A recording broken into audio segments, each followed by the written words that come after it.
sectors, particularly value-added exports and emerging industries. However, in all of these, we maintained a balanced approach. We avoided retaliatory measures. We opted instead for a calibrated response that protects long-term investor confidence, sustains mutual trade interests, and preserves regional stability. Also, in the wake of these, we see it as an opportunity, like Minister had mentioned several engagements, and we're reinforcing, taking this as an opportunity to reinforce, for instance, our quality assurance measures, the traceability improvements of our various agricultural products and other products, ensuring that Nigerian exports meet global compliance standards, thereby enhancing market access and new economies. So rather than seeing it as a challenge, which it is obviously, so rather than seeing it only as a challenge, we tried in the ministry to see the positive side of this as an enabler or a push to hasten and fast track some of those reforms that we have, the government has been implementing. And one of the things that the minister has also mentioned is the fact that the tariffs, as difficult as they may seem or they may be, is actually, we could see it in two ways. The challenge that it brings, or in addition to reassuring businesses, exporters especially, we also have seen this as an opportunity to also diversify our export destinations. So, for instance, what the Honorable Minister keeps saying whenever she meets one US colleague, but also the exporters themselves, is the fact that while we continue to encourage and promote business with our old friends, like the US, the UK, European Union, that we're also going to continue to expand and make new friends, or enhance those friendships that we have with new friends. So the UAE, Brazil, she's going to Brazil from Japan, for instance, Japan itself, and then of course, very importantly, the AFCFTA. So taking advantage of this tariffs to also, while dialoguing and discussing with the US and ensuring that this does not affect our long-term business relationships with the US, but also ensuring that we'll take advantage of this to enhance our discussions and our engagements with the new friends. So the Honorable Minister, like I mentioned earlier, is happy that we're having this conversation because it's an ongoing conversation, regardless of the fact that we have had, as a ministry with our agencies, engaged severally with the organized private sector.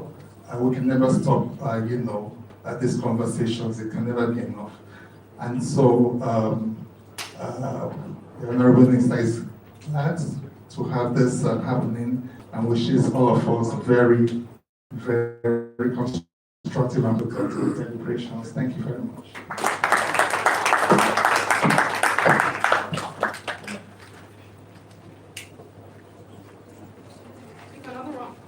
Another round of applause for the representative of the Honorable Minister.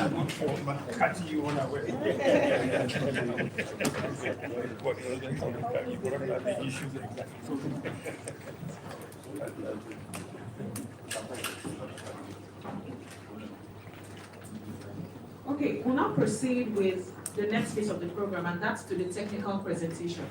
The technical session has the title Understanding and Navigating the U.S. Tariff Regime, a guide for Nigerian exporters. This session will be lasting for 30 minutes. And the presenter is a lead consultant, 3T Implex Consulting. He's a member of ICCN Policy Commission on Customs and Trade Facilitation. He's the former chairman of the Exports Group, Lagos Chamber of Commerce and Industry, LCCI. I have the honor of inviting Dr. Bamidele Ayemibo for this presentation. Please round of applause for his technical session.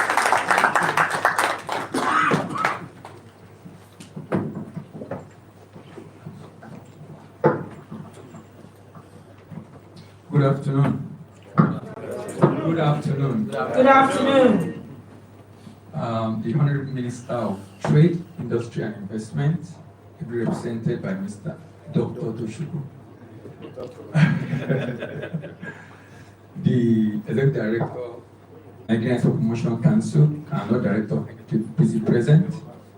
My chairman at the International Chamber of Commerce, Shimon Iyembe, all other people duly observed. I'll be giving the topic to speak on understanding and navigating Nigerian tariff regime, a guide for Nigerian exporters. A lot has been said already about what has happened.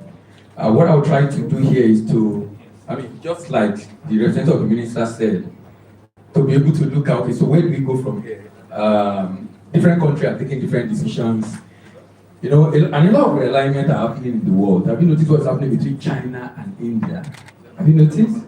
They had a lot of issue with the border, but now they have to find a way to work together. Everybody is finding a way to work together. India has about 50% tariff, 25 general, and additional 25 secondary tariff because of their relationship, because of buying products from Russia. So now they have 50% actually, and they have to begin to look for different alignment. And what a lot of people are predicting that will likely happen is a lot of collaborations among countries that hitherto have not been very, very friendly to themselves, because we have to survive. So we have to, since we have a common enemy in quotes, we have to find a way to work together.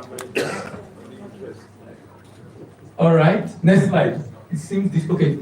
I'm sure you're familiar with this. This was the Liberation Day presentation of President Trump. And this has changed. So we'll look at what happened after April. Now, a number of countries have done alignment. Alignment. So you can see about 3% of the countries have made a deal.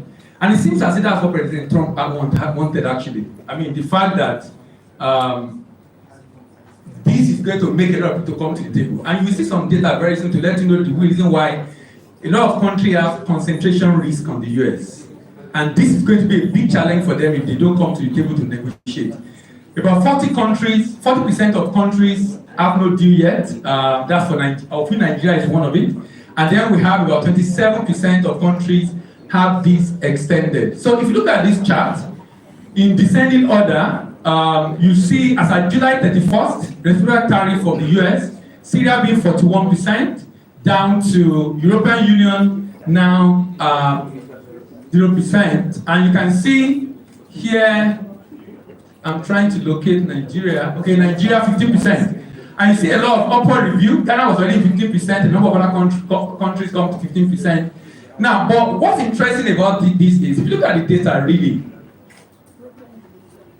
okay, Dangote, for example, said he doesn't think this would be a big challenge for them. And I understand why, because if you look at the major supplier of what Dangote is supplying the US, they are having a higher tariff than Nigeria. And they're having a higher tariff than Nigeria. And that's what I think we should be looking at the fact that, look, there are a lot of other countries that are major suppliers to the US having a higher tariff than Nigeria that will make Nigeria most likely, in spite of the tariff, still be able to retain some of our market. And this is showing from 0 to 50, 10% to 50 different countries that have negotiated and what the tariff is showing according to the White House report. Now, these are the top supplier of the US. So you can see Mexico, 15%. Mexico and Canada are major supplier. In fact, Mexico, Canada, and China. So you can see 15%, 13.4 and 12.6. And Mexico currently is at 25, China is 10%, Canada is 35%. Down to Netherlands. So you can see in descending order, and that's the reason why a country like Japan have negotiated already. A number of other countries are in the process of negotiation because of the dependence they have on the US. Now, there's another thing you observe. There are product exempted, and that's instructive for me. The fact that there are exemptions. The other exemption means, it's like in trying to teach this tariff out to everybody in the world, you also don't want to do it at your own detriment. So there are exemptions, and you can see the tariff code of those products. You can see personal product, 100% exemption. Copper, 100% exemption. Wood-based product, 90% of the variant. Energy, 95. Sun wood, 94. Raw timber, 87. Pharmaceutical, 84. Now, so even though there's 50% tariff on India, India will still be able to export drug to the US because, like I said, you are not going to give, in the bid to make money or to adjust whatever it is you think imbalance is in your country, not doing that at your own detriment. I think that's what the US is trying to do. Base pharmaceuticals 72%, metallic mineral 58%, precious metal 58%, books and other creative 39%, lead, zinc, and tin 36%, and plastic and primary foam 31%. So there are exemptions from the list. And the reason for the exemption basically is to be able to ensure that they are still able to get some of these products into the US duty-free because they are needed for manufacturing in the US. Now, what's the reason for this exemption? Number one, avoiding consumer price hike. Number two, support for SME. Number three, there are no alternative sources, so they have to depend on those countries. Number four, national security and public interest. Number five, they are critical to US supply chain. Items deemed vital to US manufacturing, healthcare, technology supply chain were excluded to ensure continuity and competitiveness. And lastly, lack of domestic production. So if they are not producing and they needed it to be able to use in the country, that is one of the reasons for the exemption. Now let's look at the product. The product, and by the product I mean, what does Nigeria currently export to the US? The major export of Nigeria to the US. According to ITC, this is from trademark, you can see mineral fuel, this is 2023, mineral fuel, fertilizer, lead and article of lead, cocoa and cocoa preparation, live trees and plants, oily seed and onions, fruits, plastic and article thereof, edible fruits, article of iron, fish and crustacean, residue of and waste from food and prepared. But these are top 10 items, and those are the things I'll be focusing on because those are the things driving the volume of trade of Nigeria with the US. If you look at this is status of Nigerian exports, you can see crude oil and petrol, crude oil, petroleum and gas. And then you can see the non-oil, which NFC is trying to drop. Kudos to NFC, by the way. You know, last year when I saw the figure of 5.4, I knew it was driven by, what's the name, cocoa and fertilizer. But we'll continue on that trajectory because cocoa price has come down, but our what's the name, non-oil export volume is growing, which is very much commendable. So now you can see the same fertilizer, raw lead, cocoa paste, soya beans, perfume plant, and major item. That's non-oil export of Nigeria. Now, let's look at the potential. US is the largest importer in the world. Global trade, by the way, is about 33 trillion. About 9 trillion is trade in services, and the minister has been very, very vocal on that because we've not done well in trade in goods, but we have a lot of opportunity to leverage on trade in services, and that has been really driven by the Ministry of Trade. So trade in services, 9 trillion, trade in goods, 24 trillion, total trade as at last year, WTO, 33 trillion. Now, what's interesting is that, and it's painful really, the fact that, can you guess the out of that trade in goods, 24 trillion, how much do you think Africa is contributing? Anybody? I like that, sorry, very correct, 2.53%.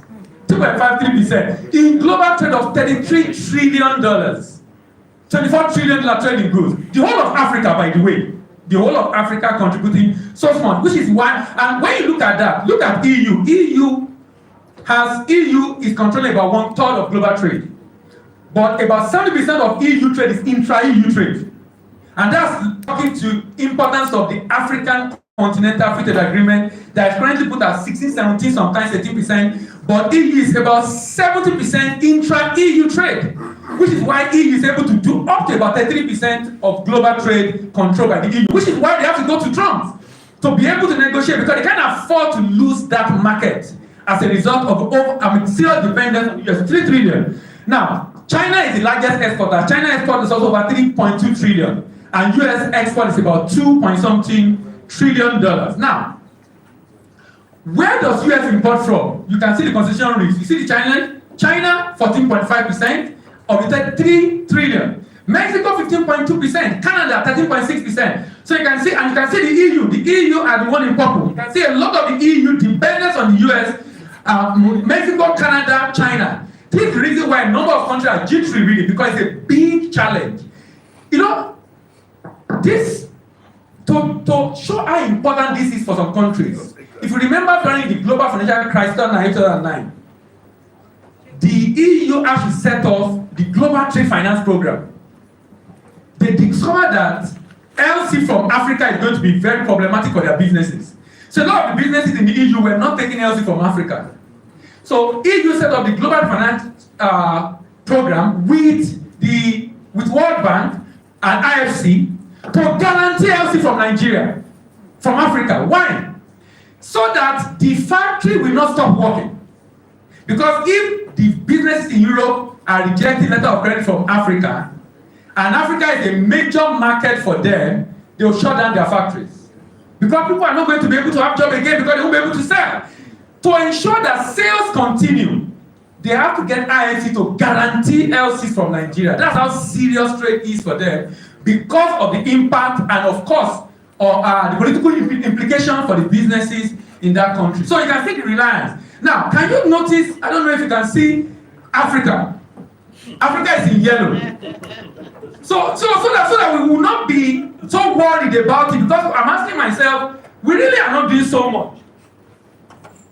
We really need to improve on that. So you can see African contribution, only South Africa is even prominent of the whole of African contribution. If I expand that a little, you can now see here, as of 2023, about 40 billion. Now, what's the volume of import of US? 3 trillion. How much is Africa contributing? 1%. Just about 1% of the US import is from Africa. Just so, that's why they are not really concerned. The target, in my opinion, is not about Africa. It's about the like of Canada, the like of China in particular. Canada, India was caught in the web of crossfire because of the alliance with Russia. But Mexico, Canada, and China are major focus. And you can see Nigeria here.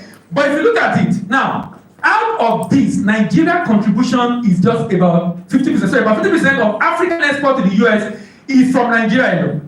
And it's mainly, of course, petrol and gas. With fertilizer, with Dangote coming upstream.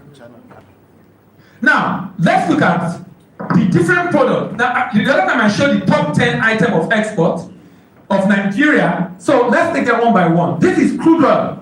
US import crude oil. Can you see Canada and Mexico? So that's why I said, with the 25% on Canada, with the, what's the name? 25% on Canada, 25% on Mexico, and with the efficiency of Dangote refinery, for example, you will still be able to ship to the US, which is why he said in the interview that it's not really a major challenge for him. Now, you can see Nigeria, 2.77%. That's our own contribution to the United States. For the crude, 2.77%, that's our contribution. Now, on the crude, let's look at it from Africa. Nigeria is the largest. So, Nigeria is the largest source of product for US in Africa, as far as crude oil is concerned. But let's move on to other products. Here we have gas. Who is the major supplier of gas to the US? Canada.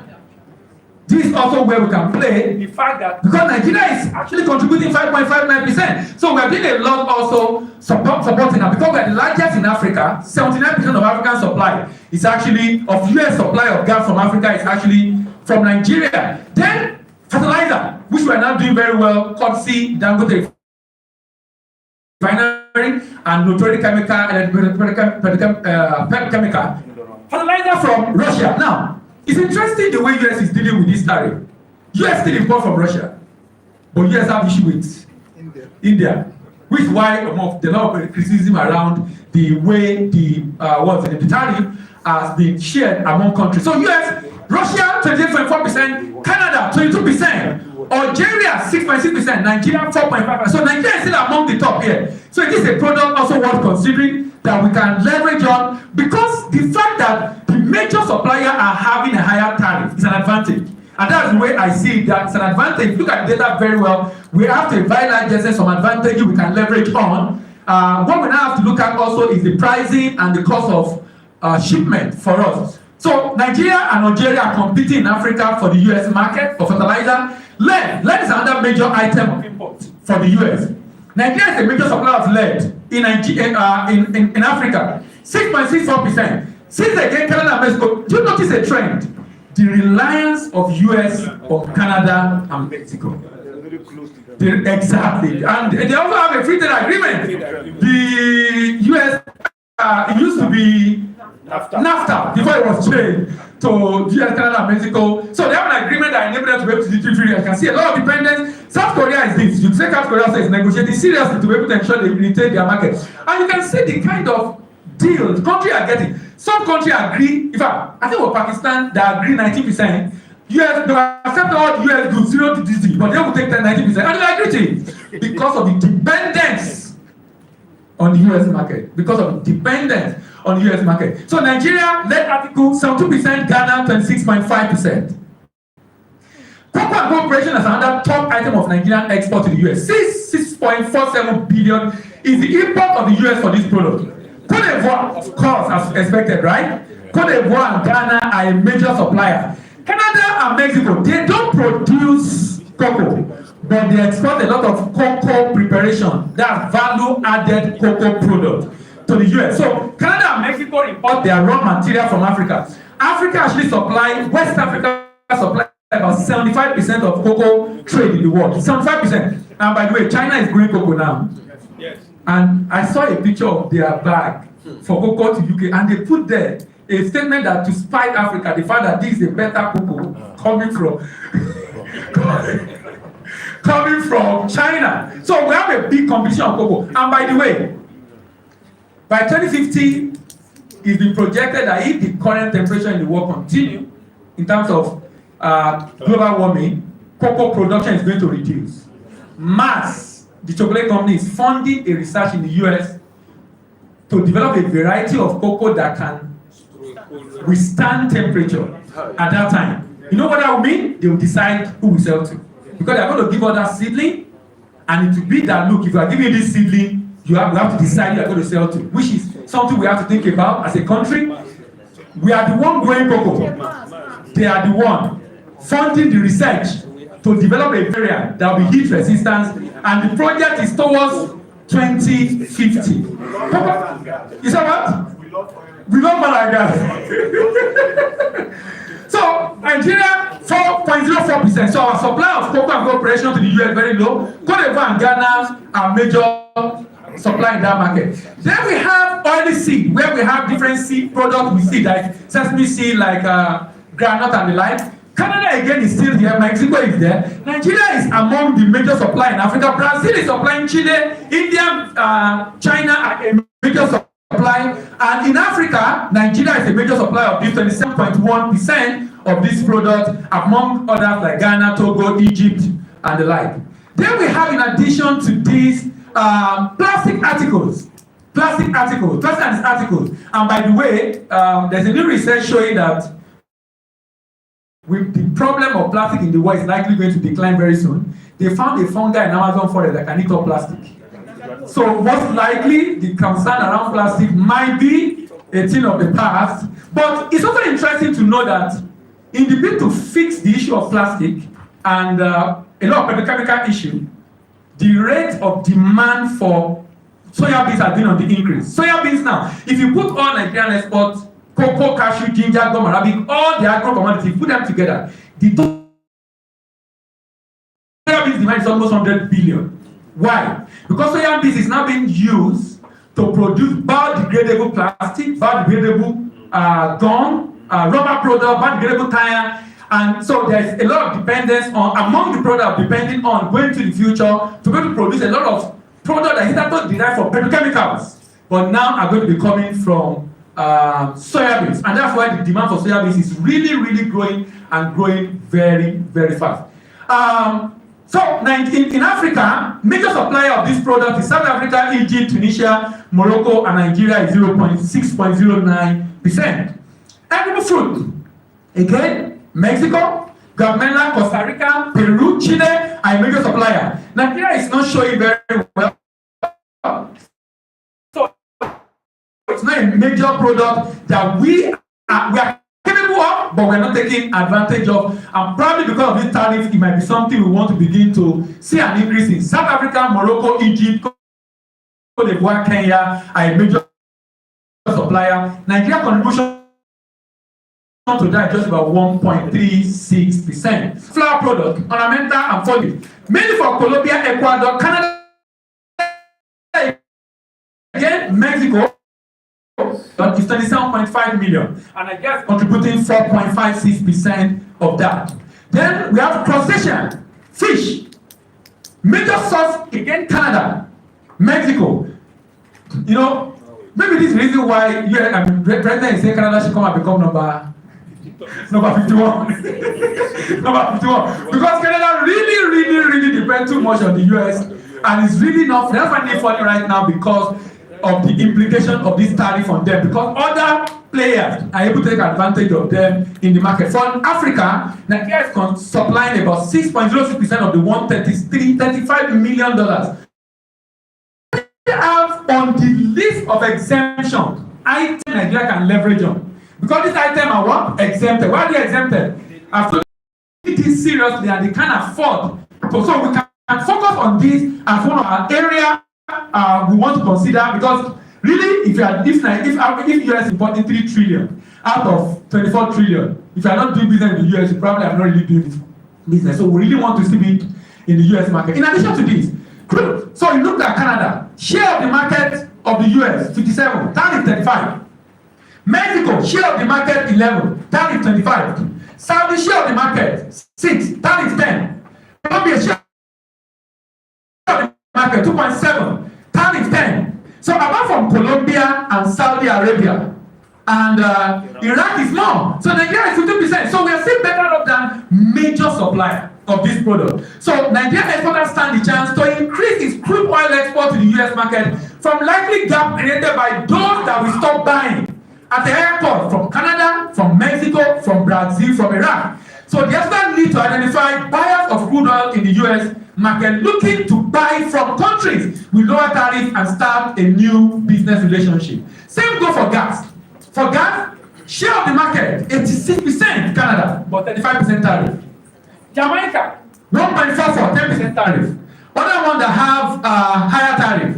So apart from Canada, so Nigeria has 50% with Trinidad and Tobago, Angola, Equatorial Guinea, and Spain. So, but Canada is losing the 86%, so we have an advantage. Nigeria stands the chance to increase petroleum gas export to the US from the likely gap created, because we are currently the largest supplier in Africa. So we have opportunity within the gas area. The African need to identify the buyer of petroleum gas in the US market, looking to buy from countries with lower tariff and start a business relationship also with them. Fertilizer is a very good area. 35%. Canada, 25% of the market. Russia, 10%. Saudi Arabia, 10%. Algeria, our competitor in Africa, 30% tariff. Jordan, 50% tariff. So, with what Canada is losing, Algeria is losing, Jordan is losing, Nigeria stand a chance, because we are also one of the major suppliers of this in Africa. Nigeria still stand the chance to increase national fertilizer export to the US market from likely gap created by those that will stop buying at the higher price from Canada, from Algeria, from Jordan. So exporters need to identify buyers of this fertilizer in the US looking to buy from other countries to be able to lower the cost of import into the US.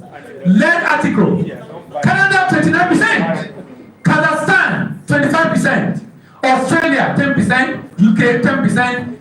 So Canada, Mexico, Kazakhstan, that's 25%, 29%, about 10% and 6%, that's almost 50% already that we have an advantage of. South Korea, Nigeria, United Kingdom, and Australia are within the same bracket. So Nigeria stand a chance again for lead article export to the US market from likely gap created by Canada, Mexico, Kazakhstan.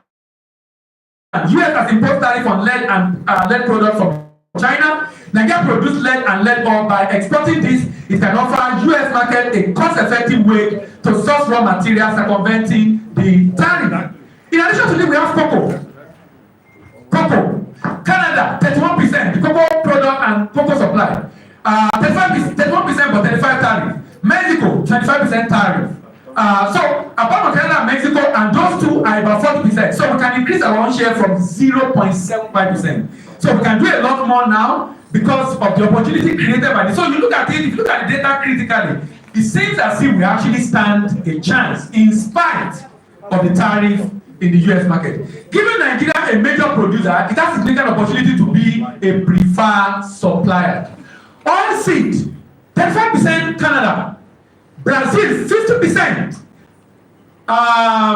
Netherlands, 15%. Mexico 25%, China 30%, India 50%. So we stand a great chance also for oily seeds in the US market. Currently we are at 1.64%. Nigerian exporters stand a chance because of the fact that many buyers will not want to buy again or as much from Canada, Brazil, India, China, and Mexico. India and China are among the top exporters of sesame seed to the US. Since tariffs make their product more expensive, Nigeria produces sesame seed which are known for high quality and can gain a market share. Same for fruits. For fruits, we are doing very low. Edible fruits are not 0.03%. Now, the people doing well here, Vietnam. It's interesting that Vietnam also buy cashew nut from Nigeria. Vietnam and India are major importer of cashew nut. 90% of raw cashew nut are imported by India, and that made them to be a major supplier of cashew kernel to different parts of the world. So Nigerians stand a chance in this because Mexico and Vietnam are at a higher tariff than Nigeria, and Nigeria being a major producer also stand a chance. Same go for sesame seed, and now that sesame seed deliberately because of what we can do. Nigeria is the second largest agro commodity export from Nigeria next to cocoa. India 57% share of that market, 57%. But India 50% tariff. China 30% tariff. Mexico 25% tariff. So because of the challenge India is currently having, we stand a chance as a country in the US market for sesame seed and being a major importer. They are importing $88.5 million. In conclusion, the Trump administration's trade policies sought to stimulate domestic US production by leveraging tariffs to curb import. The decision to exempt critical sectors like energy, pharmaceutical, and copper reflect the target approach, shielding strategic industry while ensuring that access to the economy and competitiveness of the US businesses. This blend of protection and flexibility reveals a strategy more nuanced than outright protectionism, as we think. Nevertheless, the measure carries out significant risks, including potential distortion in the global market, heightened trade tension, and other strain in the international trade system. Finally, investigate to take advantage of the huge in the export market. EFTA need to investigate the US market to identify the opportunities, identify the buyer looking for new suppliers, initiate a new business relationship, and improve the product delivery to grow the market share. Thank you very much.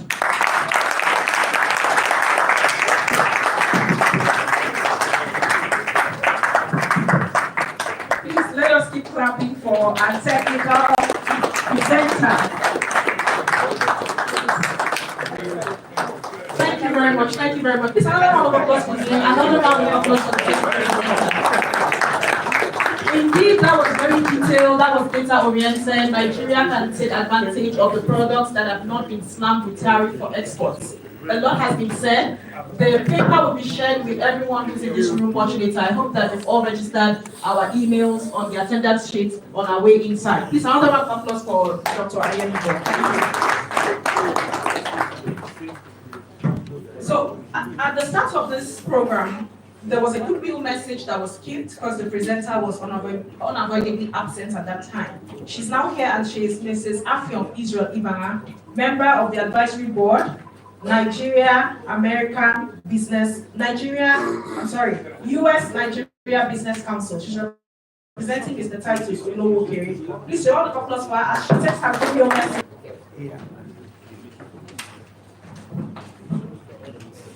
Good afternoon, everyone. I want to apologize. It's not in my character to go to an event, schedule one for that matter, late. So I'm very, very sorry it was traffic.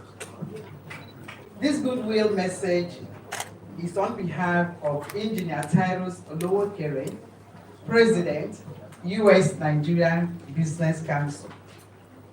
Distinguished President of the Nigerian-American Chamber of Commerce, Alhaji Sherif Balogun, the Executive Director and CEO of the Nigerian Export Promotion Council, Mrs. Nonye Ayeni, the Executive Director and CEO of the Nigerian Export Promotion Council, esteemed government officials, our partners in the private sector, ladies and gentlemen. On behalf of the US Nigerian Business Council, based out of Atlanta, Georgia, in the United States, I extend warm greetings and commend the Nigerian-American Chamber of Commerce and the Nigerian Export Promotion Council for convening this timely and strategic export roundtable. It is an honor to extend this goodwill message at today's critical roundtable. The theme, Navigating the USA Tariff Landscape, Unlocking Export Potential for Nigerian Businesses, is not a mere topic for discussion.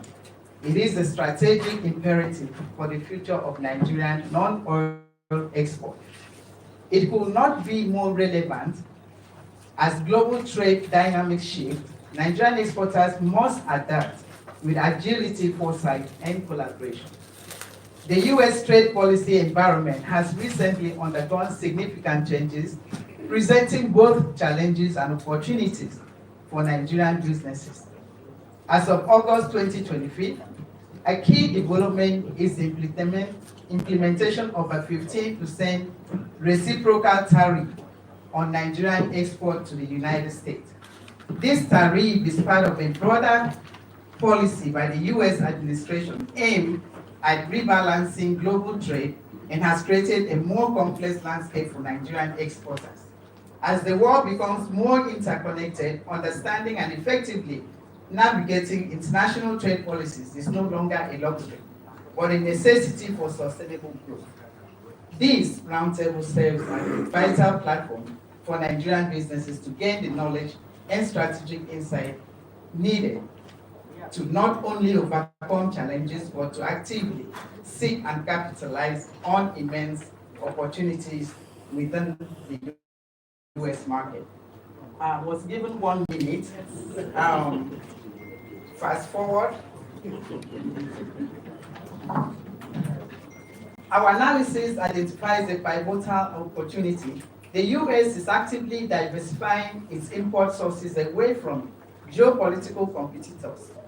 This creates immediate openings in high-demand sectors where Nigeria holds a competitive advantage.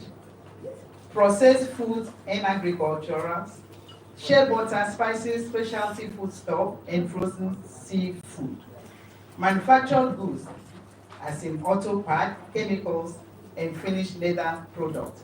Services, especially in the digital and creative economies. I commend the Nigerian-American Chambers of Commerce and NEPC for their visionary leadership in convening this essential dialogue. Let us use today to forge the partnership and strategies that will define the next decade of prosperous U.S.-Nigerian trade.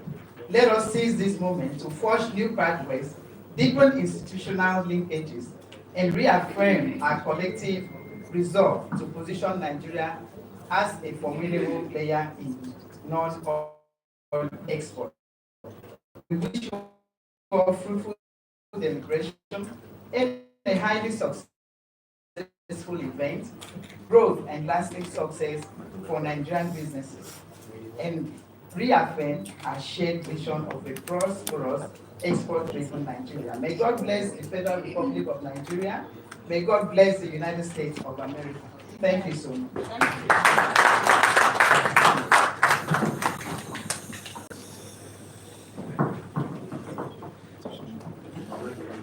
Thank you very much. We're moving very quickly now to the panel session. And shortly after the panel session, we'll be coming towards the end of the event. For this panel session, I'm very pleased to make welcome our panelists, beginning with the representative of the Honorable Minister for Industry, Trade and Investment. He's a special advisor to the Honorable Minister on Economic Intelligence and Research, Dr. Tochukwu Nwachukwu. Please, a round of applause for him as he takes his place on stage. Thank you very much, sir.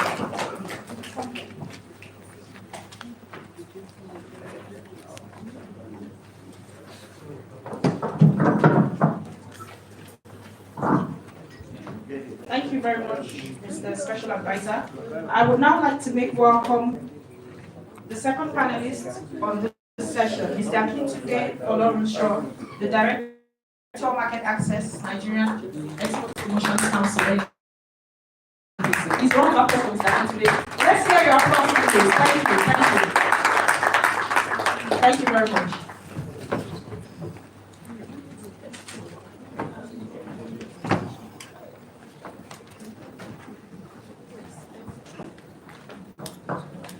I'll now also like to invite Dr. Adesua Erediowa, Senior Fellow Coordinator, Bashir Adeni Center for International Trade and Investment, Basiti. Basiti is an arm of the Nigerian Institute of International Affairs, NIAA. Please, a round of applause for Dr. Adesua. Oh, Dr. Adesua, you're welcome. Please. Thank you.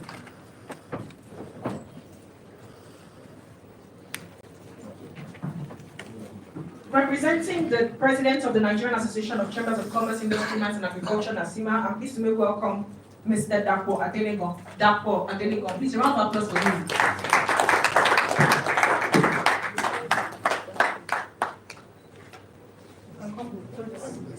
The moderator is there. Thank you. So, to moderate this session, I'm pleased to invite an astute economist, Mr. Kola Odunlami, Director of Strategy, PricewaterhouseCoopers, PwC. Please, a round of applause for Mr. Kola. Mr. Kola, you're welcome. Please make way to center stage. A round of applause for our moderator. A round of applause for our moderator, please, and a round of applause to our panelists. Thank you very much. Thank you, sirs. And madam. Okay. Thank you. The last but not the least panelist is the Director of Policy Advocacy, Abayomi Salami from NIPC, Nigerian Investment Promotion Council. Please round of applause for Mr. Abayomi Salami. Mr. Abayomi is representing the CEO of NIPC. You're welcome, sir. Please round of applause for our moderator and our panelists. We can begin. Okay, good afternoon, ladies and gentlemen. Good afternoon, everyone. Good afternoon. Okay, good. Let me stand by existing protocols. And before I go into my remarks, when I was asked to do this, I remembered an experience that I had, or I have had over the years. Now, most of us here, if you travel abroad and you go to African stores abroad, and you want to buy yam, you will hear Ghana yam. Am I correct? Yes. Or some people call it Puna yam, but it's Ghana yam. And I've always observed it, in UK, in Europe, and in the US. And sometime last year, I was in the US for a while. And there's this gentleman that owns perhaps the largest African store in DMV area, so Washington, DC, Maryland, Virginia. And he's a Nigerian, very big store. And I went there a couple of times, and it was Ghanaian yam, that I saw.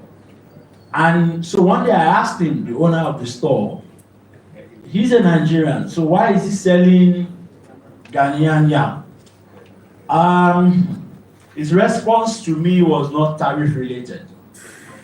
So you can fill in the gaps yourself. So, but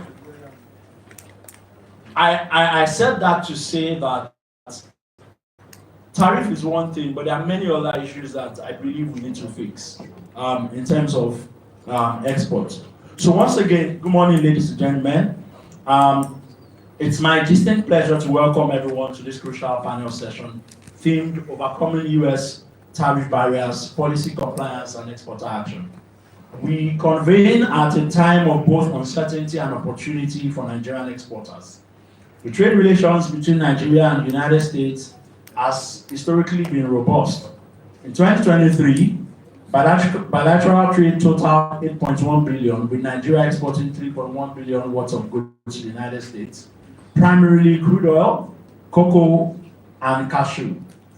However, non-oil exports, including agricultural products and manufactured goods, continue to face steep barriers due to stringent tariff classifications and demands. Recent U.S. tariffs, notably a 15% average applied on certain Nigerian products, have had a ceiling effect on trade flows. For instance, exports of Nigerian agricultural goods like sesame seeds and hibiscus have declined due to high cost and increased scrutiny by United States regulatory agencies. The impact is very clear.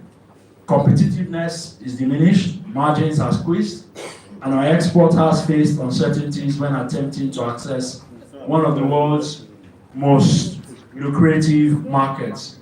But with these challenges lie opportunity. Like most people have said, instruments like AGOA, the harmonized tariff schedule, and preferential trade frameworks will offer viable paths for Nigerian businesses.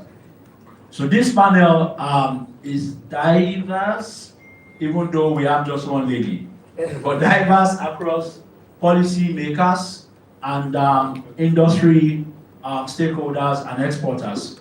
And we will examine how trade diplomacy can shape fairer rules, and how businesses can comply smarter, and how Nigeria can institutionalize trade support. So welcome once again to this panel session. Thank you. I will start my conversation or my question expectedly from the representative of the Honorable Minister. While the keynote presenter was presenting, he listed the countries that have deals with the United States, tariff deals, and he said, regrettably, that Nigeria has no deal yet with the United States. So, first question to you, what's Nigeria's policy stand, or what's Nigeria's policy framework for addressing these tariff policies, and why don't we have a tariff deal yet? And if we will have?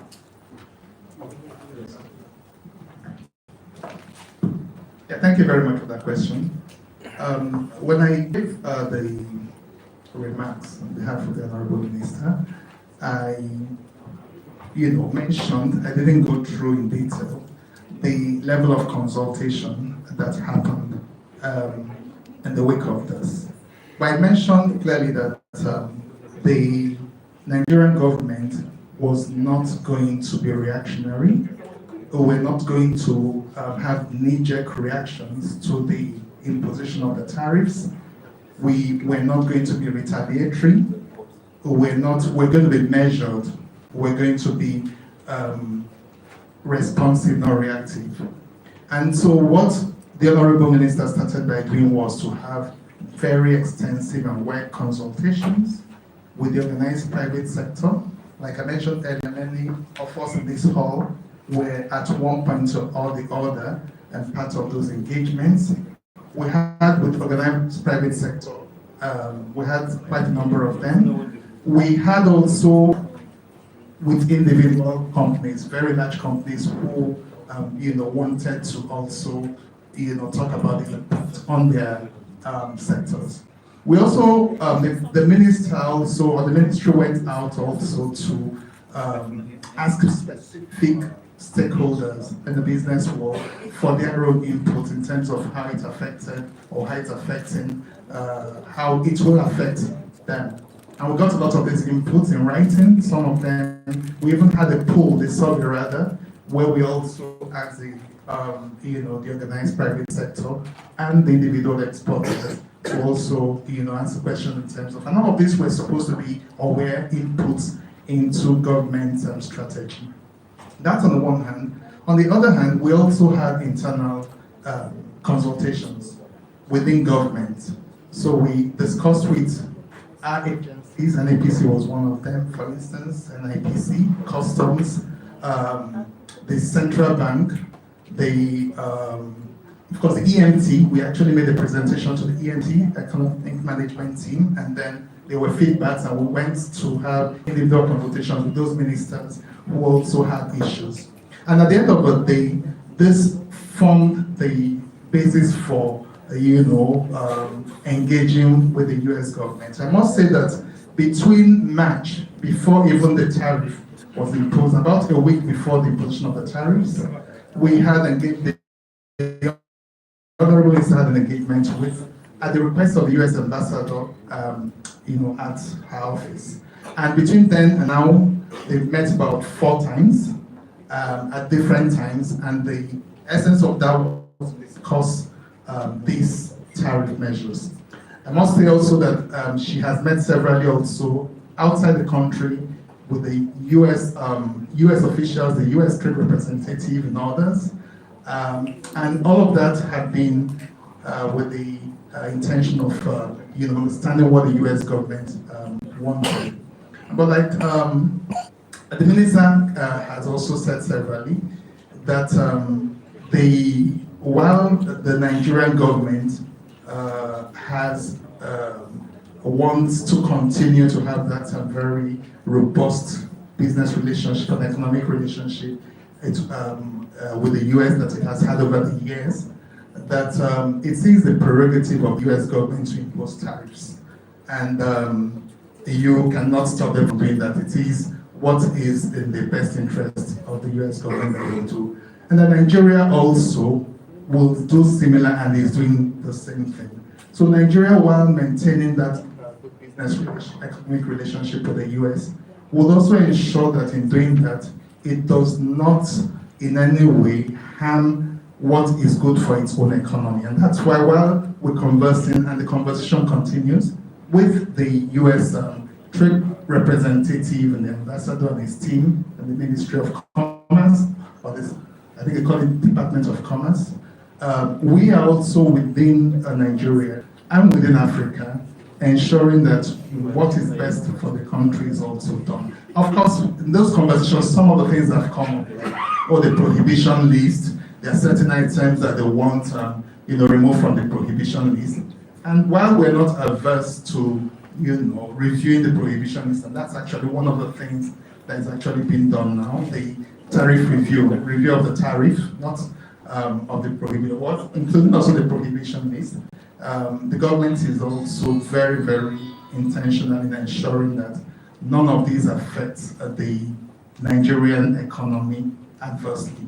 And so while doing that, we also at the ministry and the government generally ensuring that we also enhance the relationship we have with new friends. And the minister keeps mentioning, that while enhancing promoting relationship with old friends, the US, the UK, the EU, we are also very intentional in developing a friendship with new friends. The UAE, Brazil, she's going to Brazil next week.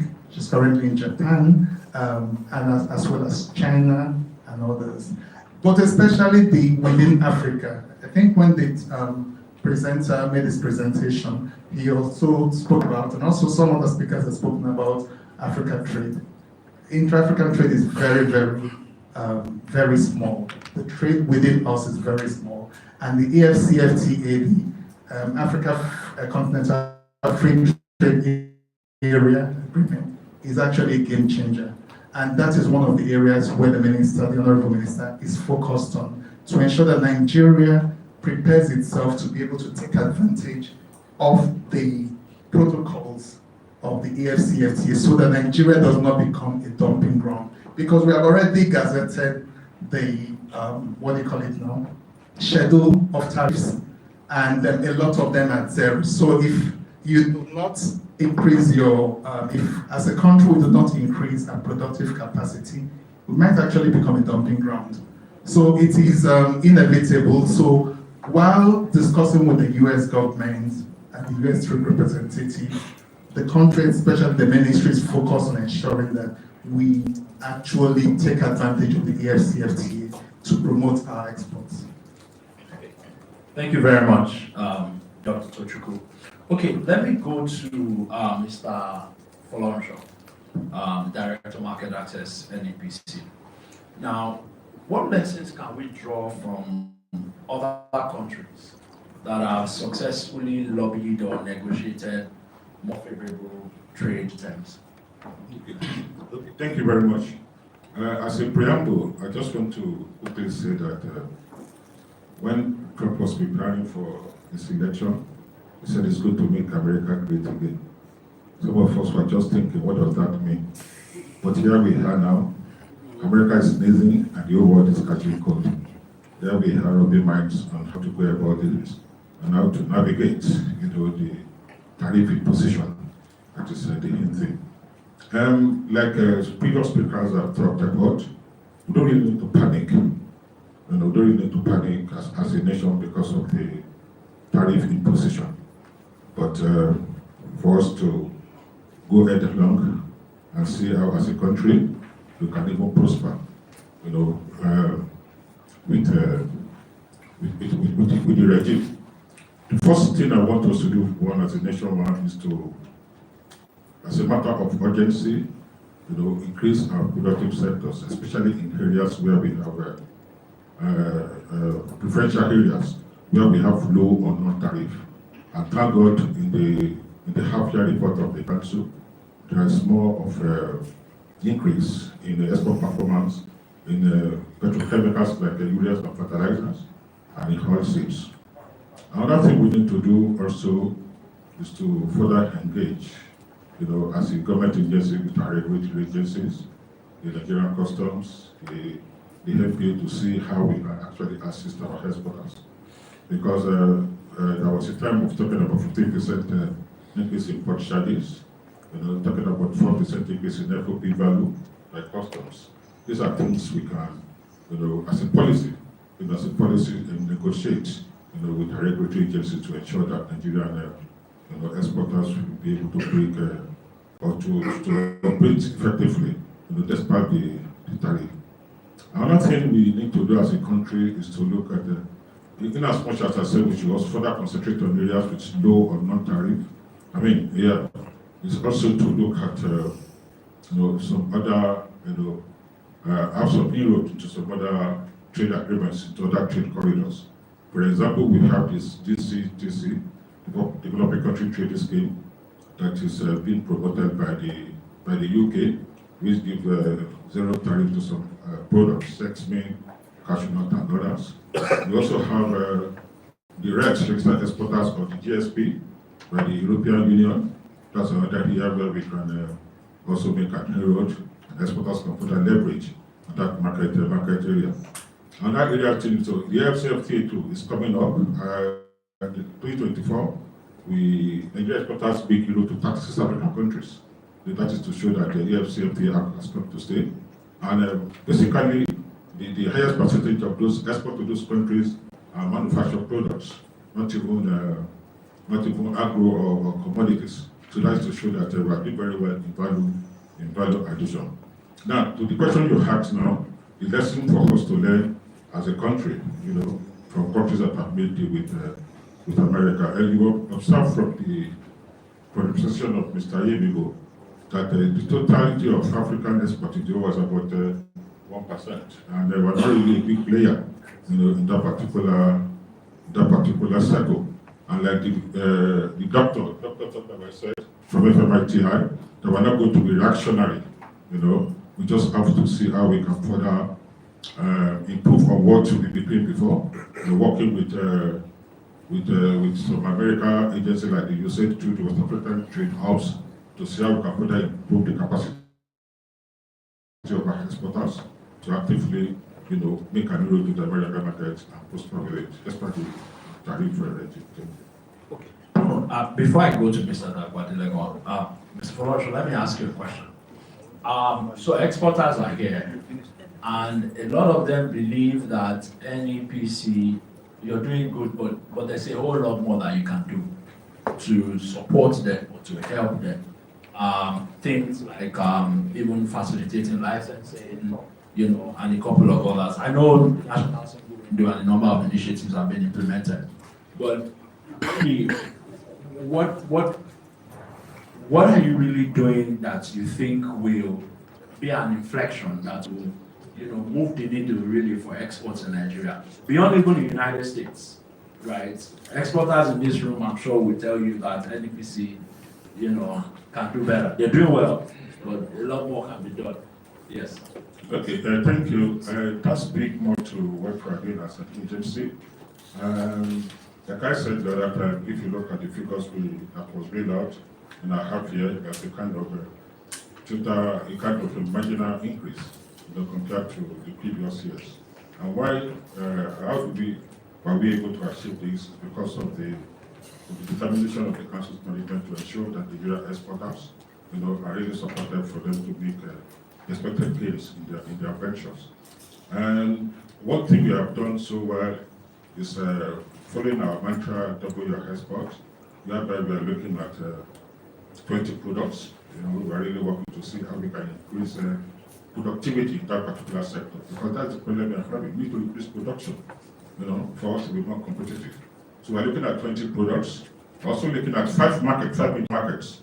And what we'll be doing now is to ensure that our exporters understand what it takes for them to really perform expectedly in those markets. We're looking at the EU market. I talked before that, I talked about the retail exporter system.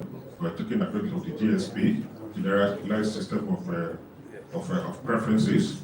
We're looking at the FCFTA too. Like I told you the other time, that about 36 countries, we will include 36 countries in Africa. And because why? Because the advocacy, capacity building, people understanding the trade agreements, the AFCFTA and the ECOWAS collaborator scheme, those technicalities involved for them to be able to make inroads to the markets. I'm also working on use of standards too, standard quality, because there are use that has to with export rejects, but we're making sure that we improve the standard. We're doing a lot for them, and some cost of certification to ensure that those exporters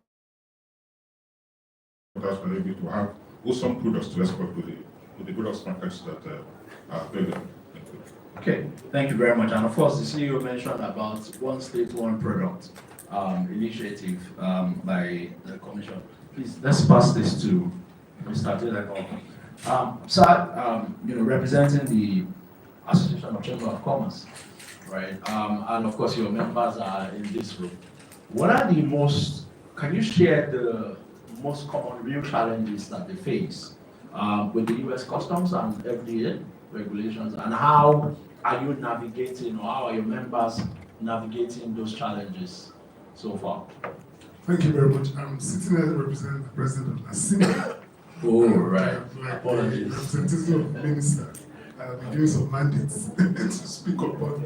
So, first, let me acknowledge the role of the NEPC in moving up the issues of exports, and the figures are quite interesting. NACIMA is the umbrella body of all chambers in the country. 78 chambers across the country, city chambers, including bilateral chambers like NACC. And 4 key areas that the president has me to share of the concern beyond the acknowledgement of the role of NEPC. One is that, like we said, it's beyond tariffs. Tariffs are critical. We're small players in the tariff war. And the impact for us are more opportunities than actual disadvantages. Opportunities to scale up in the areas of zero tariff products where we have competitive advantage. But we feel that perception is critical of a country's potential, especially branding, is related to its products' acceptability.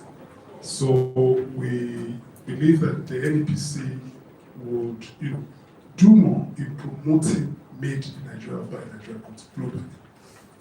I recall in the 2006-2005, through the Nigerian British Chamber of Commerce, we started the Made in Nigeria exhibition in the UK and South Africa. And that was what led to many Nigerian products in British supermarkets today in the United Kingdom. I think we need more of those global road shows, permanent global road shows. South Africa has discovered South Africa. Every year it's funded by private sector and government. So there's a need for a determined promotion by Nigeria across the country. And I'm not talking of commodities, I'm talking of finished products. We have almost $32 billion of remittance by diaspora from all over the world. And they like to buy Nigerian products. So that's a market that we need to do. The second one is actually your business visa, and this is for the president of the Nigerian-American Chamber of Commerce. There is a need for representation of the American embassy. That businessmen are not those who are going to emigrate or whatever. There's a need for us to give a special consideration to businessmen. And NACIMA can guarantee such visas for businessmen who want to do business of business in America. So we're not regarded as refugees or people that are looking for, we travel all over the world and we do business all over the world. We build respect. So Nigerian-American Chamber of Commerce must, on behalf of ASIMA, engage with the American Embassy to say that we're not all looking to go and live in America. We just want to do business. I must give a special credit. Another one is that the AFTAC, this is the greatest opportunity for us to look inwards. You will notice that the Nigerian financial economy is dominating Africa. In Ghana, Zenith Bank is their central bank for all intents and purposes. So if our banks have penetrated the best of Africa and have dominated them, we can ride on the back of those penetrations for our products to also have access. So it means that any business needs to speak to our banks that are doing well across the continent and let them be the vehicle to also establish the Nigerian brand of products. And when we have products and registration across Africa, productivity increases at home, employment increases, there's more tax payable, and poverty reduction is assured. Finally, the diaspora is a critical market for Nigerian products. I have family in the United Kingdom and US. When you visit, all they ask you to do is to bring Nigerian-made products. So that is really the strategy, and we're ready to work. I spoke to the DG and CEO of NEPC lately, and she's pointed me to the director, and we're ready to engage in helping to ensure that these 4 pillars are quickly established to assist us in research. Thank you very much. Okay, thank you very much, sir. So let's take let's go to Dr. Adesua Rejewa. Doctor, from your perspective and the kind of work you do with your organization, what are the structural reforms you believe are needed for Nigeria's trade to GDP ratio to improve and to reduce vulnerability to unilateral trade decisions by major partners? Thank you very much. Quite a number, and the first would be to diversify. Very important to diversify. And then when we say diversify, we diversify, expand export baskets and trade partners. So it's a big word to diversify. So by expanding export basket, the specific reforms or the specific policies will be, for example, in the manufacturing sector, policies in the manufacturing sector to expand and to expand export base. Another important, in no particular order, another important would be to improve human capital in exports, because that speaks to the issue of what's it now? Sorry, it speaks to the issue of certification, compliance, and all of that. A lot of exporters are not aware, or they need to be an improved forum for human capital development, for training, to be able to comply, specifically, for example, now with the US, goods with the US. Other policies that are trade facilitation and infrastructure. And when in infrastructure, energy supply is a problem for Mugisa. Transportation, port and customs reform. So for ports specifically, it's important for us to clear the barriers that stem from being that export. Clearance times, for example, reducing clearance times, reducing all the barriers that reduce export processing. So also specifically, the Lekki deep sea port, for example, is another alternative port to reduce congestion in Apapa and all the others. So that's very important for us to do under trade facilitation and infrastructure, transportation, logistics. The Lekki deep sea, for example, is a good initiative by the government, but there are issues of road networks. So we need to improve road networks to that really good to do that. There's also policy consistency and openness issues are also there. And importantly, leverage and fully implement the AFCFTA, as many speakers here have spoken about. It's also important. Macroeconomic stability is also, of course, like the backbone. But the president has has been working a lot on that. Foreign exchange stability, stability of inflation, and things that are essential. However, it's important for me to say that I like to talk about healthy economic buffers, and to create healthy economic buffers, apart from economic stability, inflation, exchange rate, and also healthy foreign reserves, to create economic buffers, our advantage in the oil sector, we need to divert a lot of savings from the oil sector into like a sovereign fund to create buffers for when there are vulnerabilities, because these vulnerabilities are projected as we've seen. So it's important for those buffers.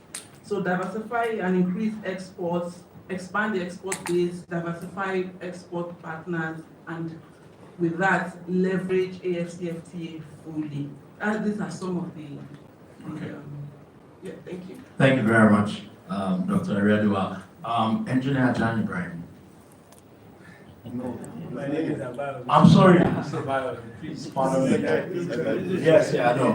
Mr. Byron, pardon me, please. I wanted to ask you about institutionalizing trade response mechanisms in the Nigerian government. And whether or not you're on the government side, but how has the experience been driving that process of institutionalizing trade response? And what do you think can be done better? Okay, thank you. Let me start by just stating that my CEO, the Executive Secretary of NIPC, actually appreciate the chamber as well as Madam ED of NIPC for organizing this. And actually stated that she wouldn't be able to come because he was involved in some other engagement. So, having been said, I would like to start by saying the trade mechanism that we are talking about is all encompassing. And you can see that the essay to the Honorable Minister talked about the interministerial committee that has been set up to address even the current situation that we have. And it's not about the USA, it's about the entire the destination where Nigeria is exporting its goods to. And it involves so many things. We are talking about the streamlining the processes and the port system, and making even the standardization of Nigerian product. Export Promotion Council has been doing a lot, but they still need to do so much. So what we are talking about is that I will concentrate on the fact that as Investment Promotion Commission of we noticed recently, US used to be the first three capital importer into Nigeria, but the first quarter report from the Bureau of Statistics shows that they are now number 4, and we now have even India as number 1. So from all the indications, all said and done, there is need to be intentional about attracting capital to begin to leverage on that, producing product that can be competitive and access international markets based on the experiences of these global players. So what I will pose, one of the challenges I will pose to the chairman of the president of the Nigerian-American Chamber is that there will be need to collaborate with Export Promotion Council, with NIPC, to identify those American investors that can be attracted into the economy to majorly be producing some of the product that we are even exporting to America, number 1. Number 2, to leverage on the AFCFTA and expand the market. Thank you. Okay, thank you very much. Now, we're going to take questions from the room. For the brevity of time, we're going to take just 3 questions across the board. Now, as we prepare to take the questions, I have a final question for the Honorable Minister. Now, if you listen well to the American government says, look, this is reciprocity, right? This is the tariff you've given me, this is what I'm giving you in return. And if you see from our keynote speaker, I think China taxes America as much as 67%. And America says, well, I'm going to do the same to you. So, is the Nigerian government considering maybe revising the tariffs that we have on American goods, also as a means to then encourage America to reciprocate the same? Yeah. Okay, thanks for that. Just to say that, yes, one of the issues that the U.S. government mentioned in their USTR report was that of, high tariffs and then the prohibition list. However, it's also important to realize that they mentioned several other issues, and that's one of the things we have brought up in our conversations with them. They mentioned, for instance, the issue of FX repatriation, and they mentioned the issue of customs and inefficiencies in the port, which has also been spoken about by some colleagues here in the panel and other speakers prior to this. They mentioned the issue, for instance, of the IP policy that is still being, that there are issues with it, intellectual property. And in our conversations with them, these are some of the things that we have brought up, that yes, tariffs are one of those. And by the way, with the tariffs, the federal government of Nigeria has a statutory body saddled with that responsibility that sits in the Federal Ministry of Finance. And the Ministry of Industry, Trade and Investment is a member of that committee, including customs and others. And we have started the process of reviewing, which is not as a result of the request by the US government, by the way. This is a comprehensive review of tariffs. But one of the things we have brought up to them is while we're doing that, we're also looking at the low-hanging fruits. Your report mentioned so many things. Reciprocity is just one of them. And we have brought out the fact that we are working on quite a number of them. We see the single window issue, the fact that the FX repatriation issue has been completely solved. The multiple exchange rate issues have been resolved. And the truth is that we really need to give these governments kudos where they deserve it. One of the problems we have is that as human beings generally, it's easy to talk about challenges, problems, and but then when certain things are solved, we just take them for granted and we move on to the next challenge. And so where the government has done well, and that's why, for instance, at that meeting that the WTO DG had with the president last week, it was very important that she acknowledged the reforms that the government has implemented while talking about the things that need to be done. So those are some of the things that we brought up to our US counterparts, emphasizing that they had 6 issues in their USTR report, and that we are actively working on all 6, of which high tariffs and prohibition is just one of them. Okay, thank you very much, Honorable Minister. Okay, we'll take questions now. Okay, 1, 2, I mean a lady, and 3. Yeah, we will take, I've seen 1, 2, 3. See, the lady there, raise her hand first. Yes, a mic. So, okay, yeah. I think we'll take all the questions together and then the panelists will respond. Please introduce yourself and if you are directing it to a particular panelist. Good afternoon, ladies and gentlemen. My name is Oluwajimi Adebakin, representing FOB Global Logistics. Thank you for the opportunity for asking this question. Now, export promotion globally must be intentional and deliberate.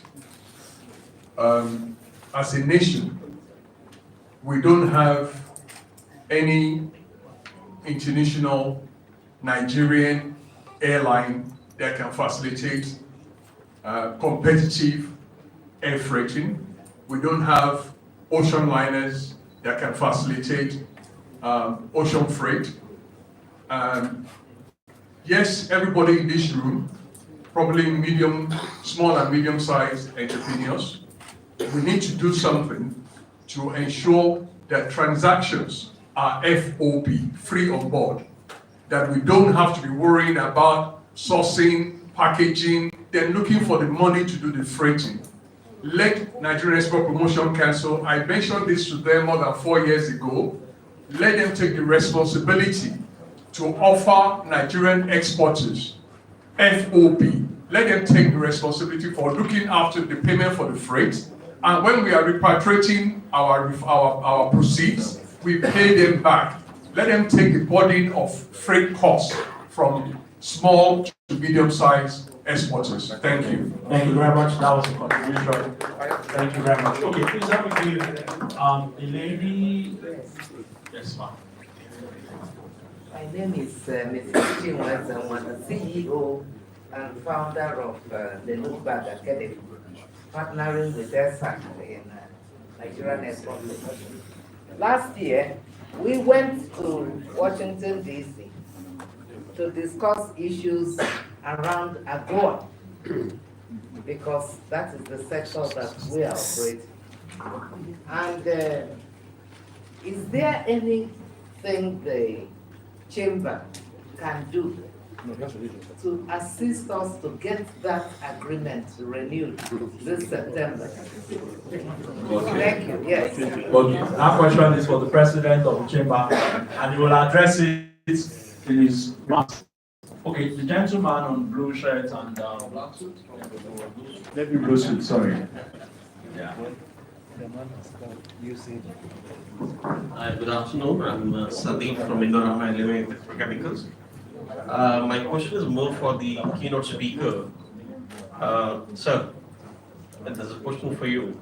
While you were presenting about the nitrogenous fertilizers, Indorama also has a palpable role in that, apart from the Nikote and Nizore. I could find something which was not in line with our understanding. Canada still continues to pay 0% duty due to the special agreement which they have NAFTA, not 35% as it's shown. With the duty of 15% on Nigeria and 30% on Nigeria, will be big losers in terms of our export to US. We'll lose the time advantage which we have in the US. All the Middle Eastern countries continue to pay 10% and 15% now for Russia. And US being such an important market, and when there is peak season in US, we'll be forced to go to Brazil, which is the off season there. So that way, we can say that we are better than Algeria, but at the same time, it is very tough for the urea exports to US, given the kind of tariffs which we have now. I think the government should look at it. It's one of the major exports commodity. Thank you. Okay. Would you want to attend to this set of questions before you move on to the next one? Actually, those two were contributions. The question, one question for the. Let me make the last one. Sorry, hold on, please. Good afternoon, ladies and gentlemen. Sorry for interrupting your meeting. There will be a mock fire alarm testing by Bobby Tindatowe from the safety unit of the hotel. There will be a mock fire alarm testing by 3 o'clock. You don't need to panic. Every information will be communicated to us via the PA system, public address system in the hotel. So don't panic, just remain in your meeting room and enjoy your stay. Thank you. Okay, let's take one final question from so 2 gentlemen and 2 ladies. Yeah, good afternoon. My name is Tina. I represent Paradox Bank. Okay, so my question was to esteemed Madam CEO. When she was speaking, and she made mention of double your exports. Now, I realize that what usually happens is we feel more comfortable working with the big guys, knowing fully well that they've been able to cut their teeth in the industry, and they even understand the system more than a whole lot of us. Now, like what happened in the oil and gas sector, where at the end of the day, when the big IOCs were moving out, they were able to train indigenous oil and gas companies, marginal players. Now, those marginal players are doing pretty well right now, even with those big ones leaving. So my question is, what is the plan to ensure that we have the next generation, so to speak, of the big guys that are exporting items out of this country? My second question will also be that a lot of has been said. Thank you for Mr. Bamidele for demystifying this the US tariff hike on Nigeria. Now, it's a case of when dollar was going up and the woman in the marketplace was saying, my price is going up because dollar is going up. So right now, with this technical presentation, it has totally demystified what it is and has also given us, it has made known to us that there's even more opportunity. Now, in that list that he shared, something popped out, which is solid minerals. Nothing is said about solid minerals. I had an opportunity to see with the global. So he says the geologist said in Nigeria every mineral that you can think of is here. So my question is that why are we not looking at solid minerals? Okay. I don't know who that question will go to. So those are two questions. Thank you very much. Okay, so interestingly, a lot of questions are for non-panel members. So, Mr. President, first question to you was around renewal of AGOA. So, can you? So, I just want to defer that. We have an AGOA in-house expert, and she's going to make a remark. So she's going to speak to that when she comes on board. Excellent, excellent. Dr. Nonya, I think a couple of questions. You're giving me doctor without. No, everybody gave you doctors. I'm not a doctor. Okay, thank you for that question. I think I actually said a little bit of that when I was making my presentation. We have registered in our council over almost 40,000 exporters. About less than 2,000 are major, or maybe less than 5,000 are major exporters. The others are maybe smaller, medium term, most of them are SMEs. And it interests you to know that last year we had 629 different capacity building programs across the 36 states of the Federation, and we impacted 64,000. Majority of those were training them on good agricultural practices, training them on getting ready for export, training them on documentations, compliance, certification issues.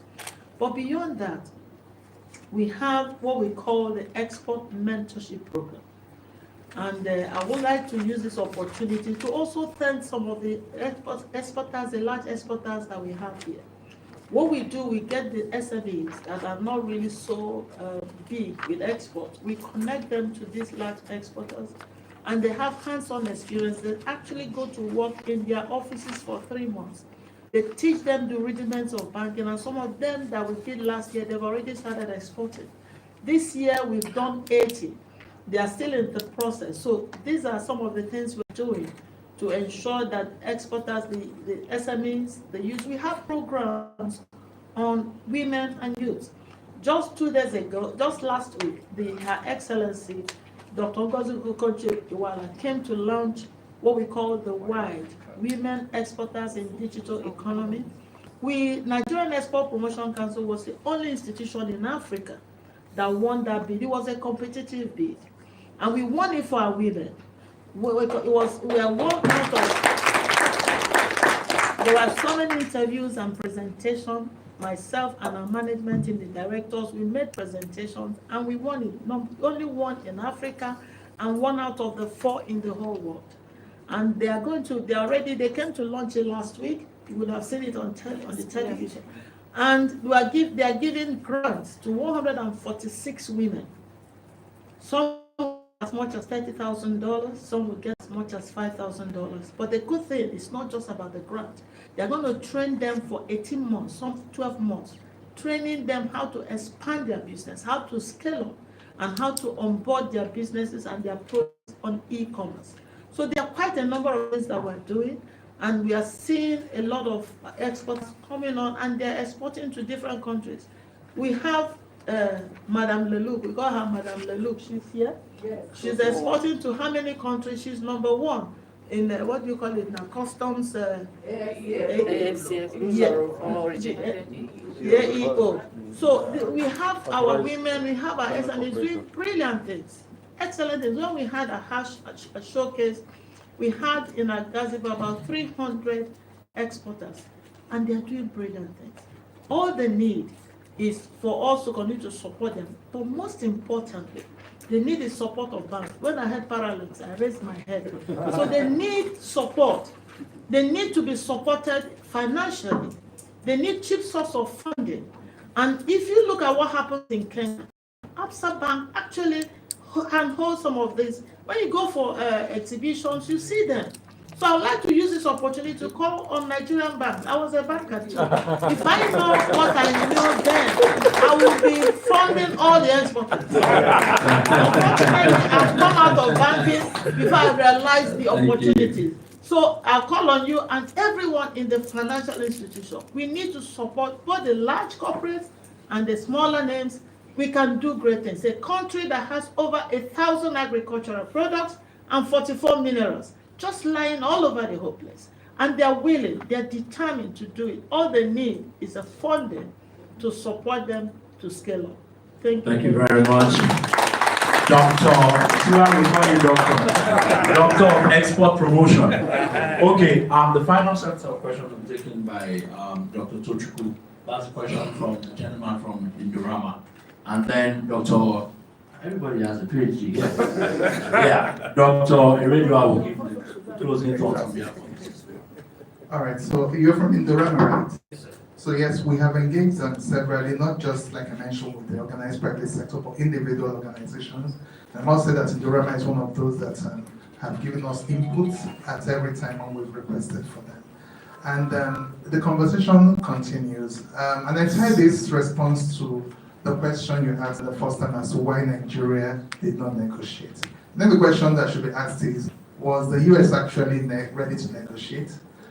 Because even President Trump himself came out on national television to say that really they do not have the bandwidth to negotiate with 200 and something countries. And one negotiation takes several months, and that what they're probably going to do, and this was on CNN, will be to negotiate with a few big countries, and then the remaining countries, the smaller countries as he called them, will just impose a uniform tariff on them. This was a few weeks before the 15% came about. So despite all our, interactions with them, it wasn't actually possible to carry out. And we kept asking, how do we, and like the Honorable Minister said that, she asked the question, the people that actually went to negotiate, what did they come up with? We have them here, South Africa, Lesotho, and the rest of them. Some of them 50 reps. One of those is one met them. And mentioned to them that yes, you're imposing 50% on exports to the US. However, note that on a lot of these products, fertilizer for instance, urea, methanol, and the rest of them, the equipment that is used in and the plants that are used in producing the fertilizer comes in from the US at zero tariff. We brought it up to them, and I think they were shocked because in a lot of those things they assume that we don't have the information. And he said that, well, we could also do something about it. All you need to do is to put, and the truth is that US is not the only one that has that technology. It comes from Japan, it comes from South also. And all you need to do is to impose 1% tariff, and they become non-competitive compared to the other countries. And so it's not as if Nigeria doesn't have some leverage. I mean, and this equipment that we're talking about comes in billions of dollars annually. And so it's not as if we don't have that, but like the minister had said over and over again, we're not out to retaliate, we're not out to react. We'll continue engaging, but we have leverage in some of these issues. But the conversation continues. Thank you. Thank you very much. Dr. Eredua, closing thoughts on behalf of the panel in 30 seconds. Thank you for the opportunity, panelists and everyone here.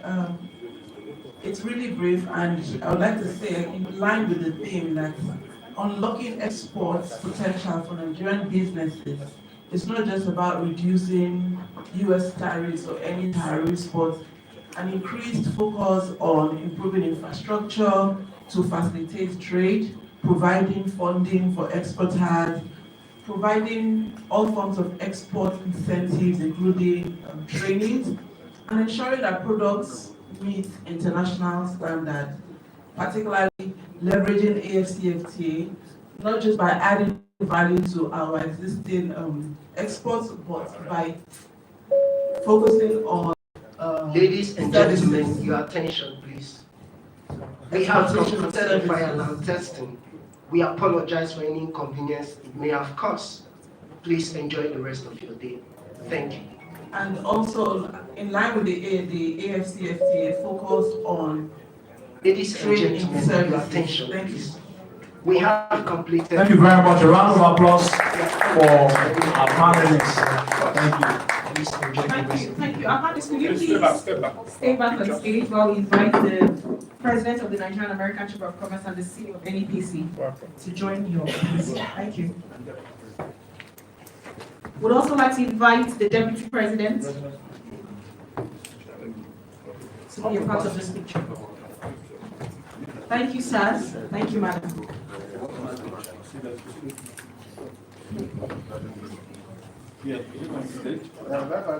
Down. No. The up is fine. The control was okay now. The up is okay, sir. Yeah. Yes. Sorry.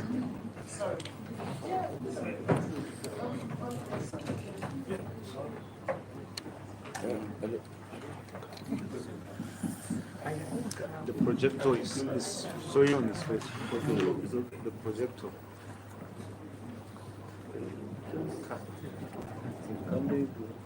Turn it off. Who's controlling the projector? Sure. Okay, I need to. Who's controlling the projector? Sorry, hold on. Guest speaker, will you come up? Hello, can they turn off the projector? Dr. Bamidele, can you come? Projector. Because it's showing on their face. Okay, better.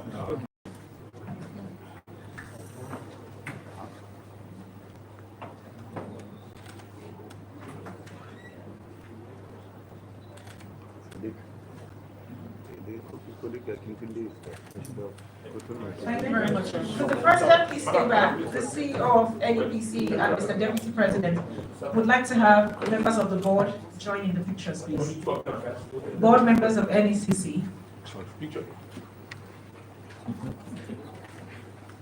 Well done.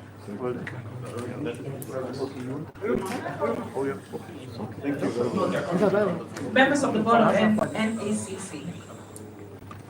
Board members, Thank you.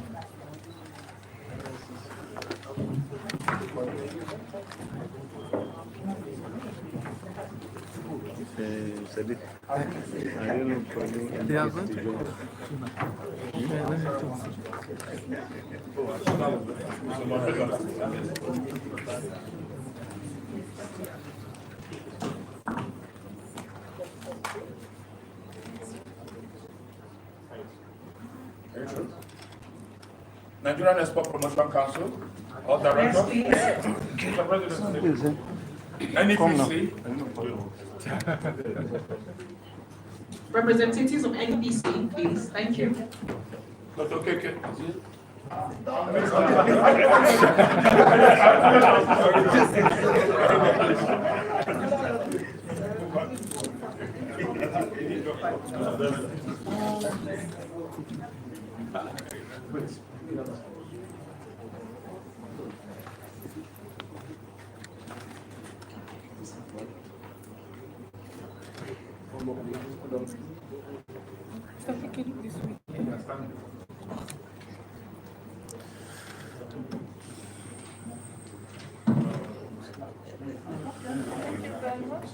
Thank you very much.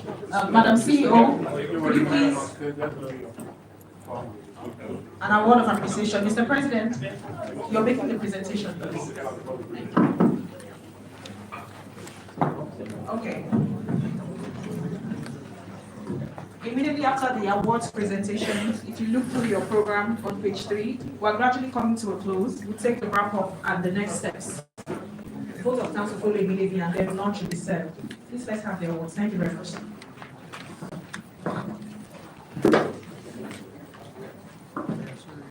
Ladies and gentlemen, on behalf of the board of Nigerian-American Chamber of Commerce, it is our honor and privilege to provide and give the CEO, ED of Nigeria Export Promotion Council, someone that we do a lot of collaborations with in many fora, and we commend her for the contribution and all the achievements in moving exports from Nigeria forward. We can see from the increased figure, over 19% increase. They're doing a lot. I'm an exporter myself. I'm very much involved in the agricultural sector, as also president of Federation of Agricultural Commodity Association of Nigeria. We've collaborated also, and I know what she's doing. So it's my honor to present this award to her. Thank you.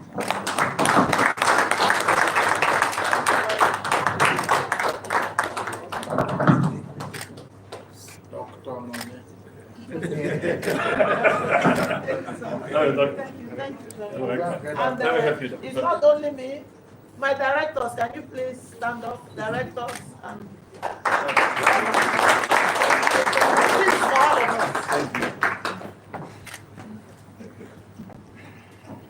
Thank you. Okay, so the next award of appreciation is presented to Dr. Bamidele Agemibo, our technical speaker. Please, a round of applause for him.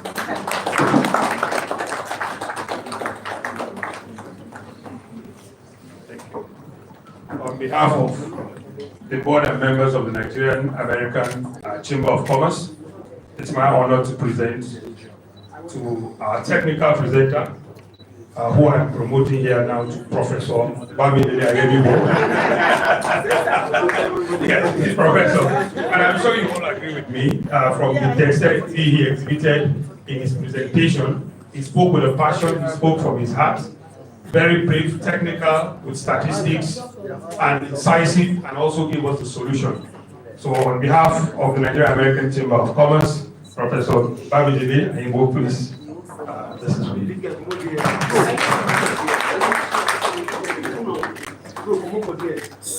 The next award will be presented to the Honorable Minister for Trade, Industry and Investment, and that will be received by the Special Advisor. Thank you.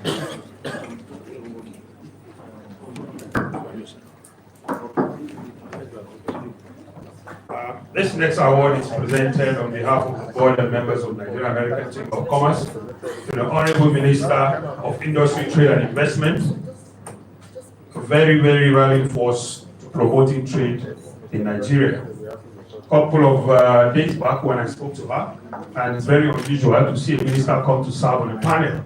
She will, it's usually a guest speaker, but I spoke to her and I told her this topic is very important, and she agreed to serve on the panel. But unfortunately, or fortunately, as the case may be, she's away with the president to Japan, and we're going to Brazil as well.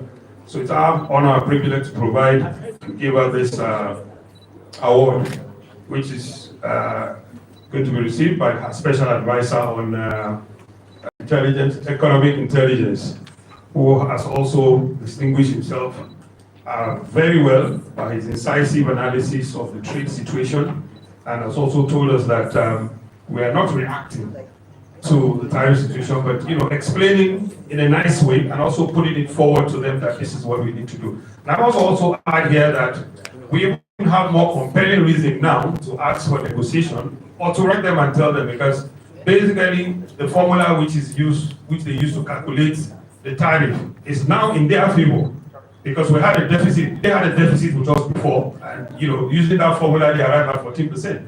But if you are to apply the same now, we are in deficit. So I think the tariff should be zero.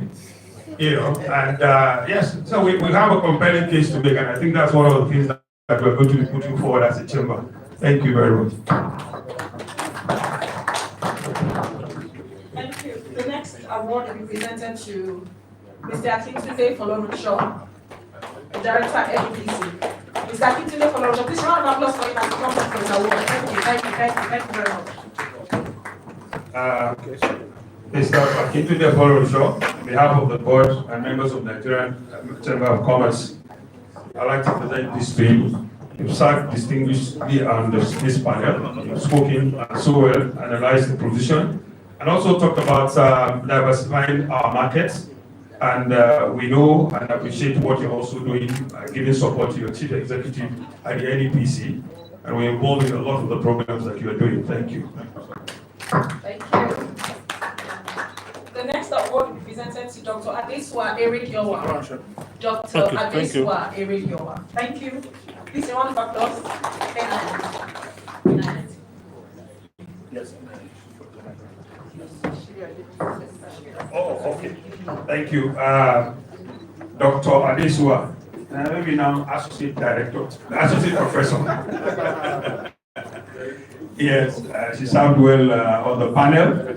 She's the Director of Adini Center at for International Studies at the NIIA.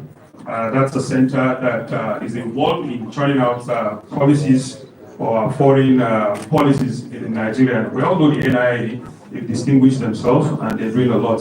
Thank you very much for serving on this panel. Thank you very much.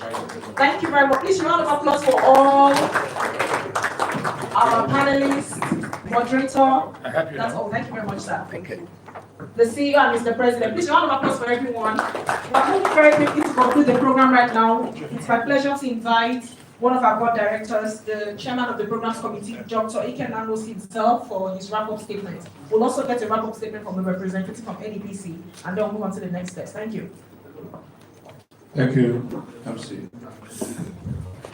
Honorable Minister, Mr. President, the ED of NEPC, standing on existing protocol, I want to thank everybody for being here.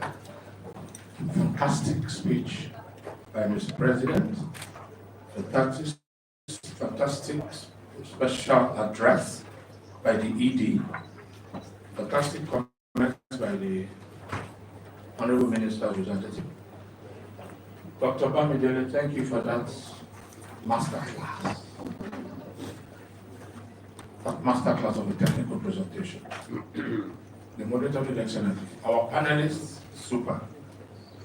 What is there to wrap up? Mr. President was clear. If you go by the parameters, the tariff should be 0 rather than 14, 15 average. It's okay. There is still room for amendment. What our panelists have said and what the PowerPoint presentation has said is, in comparison with other countries, the tariff is high. But let the implementation start, and the Americans can always decide either to suspend it, or to reduce it, or do otherwise. After all, the American president has severally shifted the commencement of several tariffs in other countries. Time will tell. The projection of the growth of Nigeria's economy by both the IMF and the World Bank has remained untouched. None of them has said anything about the impact of the tariff on Nigeria's trade and Nigeria's growth projections. So, NEPC, thank you very much for joining us to do this. We're going to watch and see. Exporters in the room, your resilience as Nigerians is legendary. Please clap for yourself. Your resilience as Nigerians is legendary. And with the African Continental Free Trade Area that guarantees free movement of goods, persons, services, and capital, I'm sure the 75% trade that the European Union does with itself, we should be able to achieve that internally. Thank you. Thank you very much, Dr. Ike. Very well said and put together. I'll now invite Ms. Grace Adeyemo, the chairman of the Trade and Investment Committee of the Nigerian-American Chamber of Commerce, to take the next steps, after which we'll also take another comment from Mr. Sadiq. Ms. Grace Adeyemo, the floor is yours now. Please, a round of applause for her. Thank you.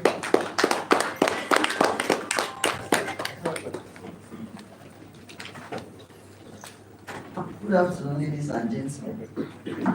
All protocols duly observed. I'd like to recognize the very rich presentation or speech made by the CEO of NPC. The masterclass presentation by Mr. Bamidele Ayeyi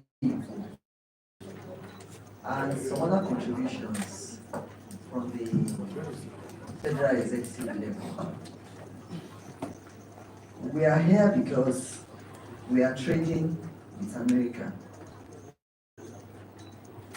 The executive order that the US released about Nigeria has brought a lot of interpretations and a lot of ripples among the stakeholders. But I would like to lay the foundation on the present position of AGOA right now.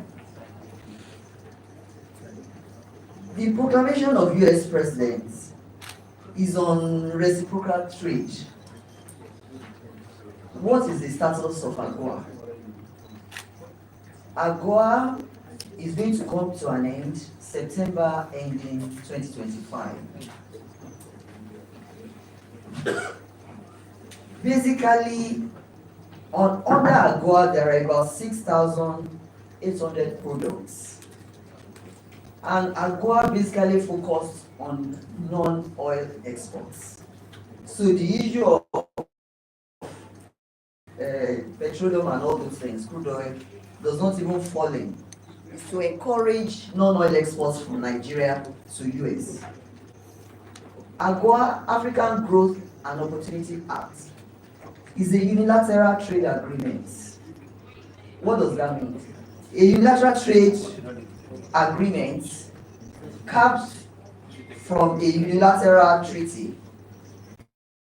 It refers to trade policy where one country bestows or imposes trade regulations or preferences on another country without reciprocal action from the instituting country. So it's not a free trade agreement. We have something we can call a counterpart in ECOWAS. That one is reciprocal. That is the ECOWAS trade liberalization scheme, where you can export to any ECOWAS country duty-free, and they will do same to your country. That is reciprocal, but AGOA is not reciprocal. AGOA is not bilateral because it lays conditions for compliance, like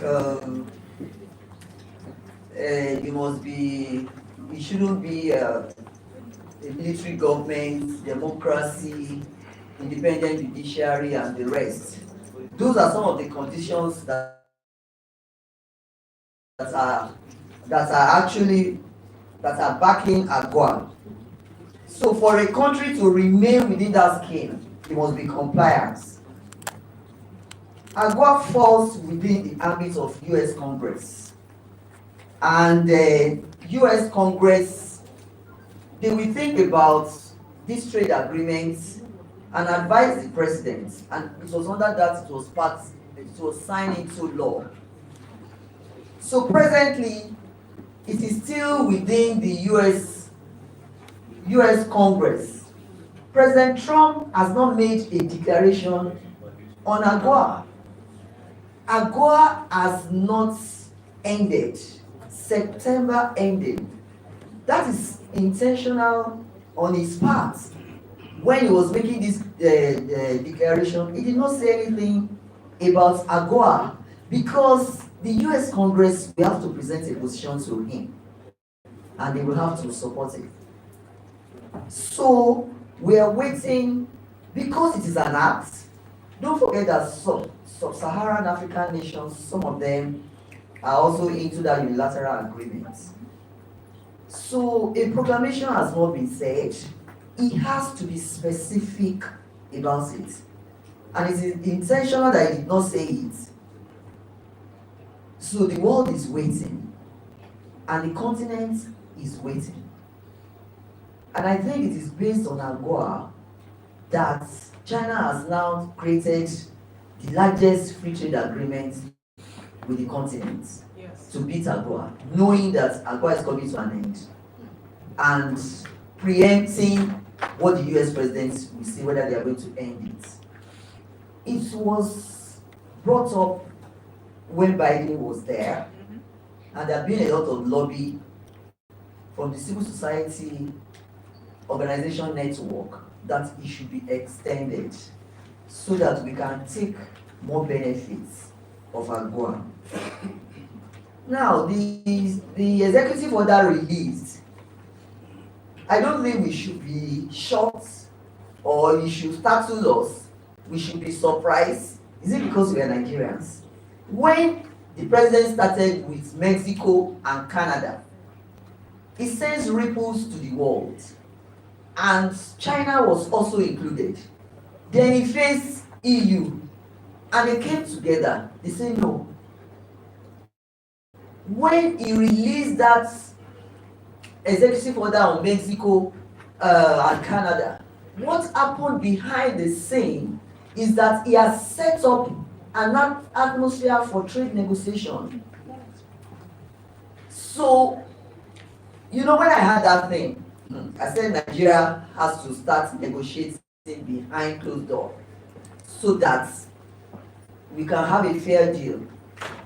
So every government in the world, when it comes to global trade, it has been reset by President Trump. Either you like of African Continental Free Trade Agreement, of African Continental Free Trade Agreement, they have the statistics of trade coming from the economic sub-region, ECOWAS, SADC, and all these economic regions in the continent. They have been meeting behind the scene with their technocrats to negotiate a fair deal. So these 6,800 products that we have been enjoying on AGOA, not many Nigerians are aware of it. So a lot of people will just export to US. When we signed that agreement with US, it was brought to National Assembly, it was domesticated, and a gazette was released on that issue so that the Nigerian customs will know their obligation, and the Americans' obligations on both sides were set out in the gazette. So when such an agreement comes to an end, I think the country that starts the whole thing is supposed to say something that this is getting to a close. I hereby extend. It's been, I think President Obama extended it. All other presidents have been extending it. But right now, we are waiting for the president to talk about it. Now, I think that is on AGOA. Madam, I think that sets, yes. So let us wait patiently and see what will happen. AGOA is not a free trade agreement. It is not a bilateral trade agreement, because if it's bilateral, they will say, okay, when you export this, this is what I will do too. But it is unilateral preferential trade agreements without requiring reciprocal action, but it's conditional and they lay out the conditions. So we are waiting for the Congress to make a presentation to the president. But the Congress position is they are in favor. The Congress, US Congress, they are in favor of extension of AGOA. So anybody that's exporting to US now, you can still benefit from that before September ending. I think that is what I would say about AGOA. And the trade statistics is there with NEPC, with customs, to say whether we have actually benefited. And Mr. Yeiko has laid a fantastic data capture here on the position we are. Now, for AGOA to be successful, every country has to put up a strategy. So many years ago when we signed strategy, has a lot of obligations for different government agencies. It was set out. I have a copy here. It's my working copy. The strategy was well carved out. Roles of NEPC, roles of Bank of Industry, Bank of Agriculture, Bank of every Ministry of Customs, it was well set out.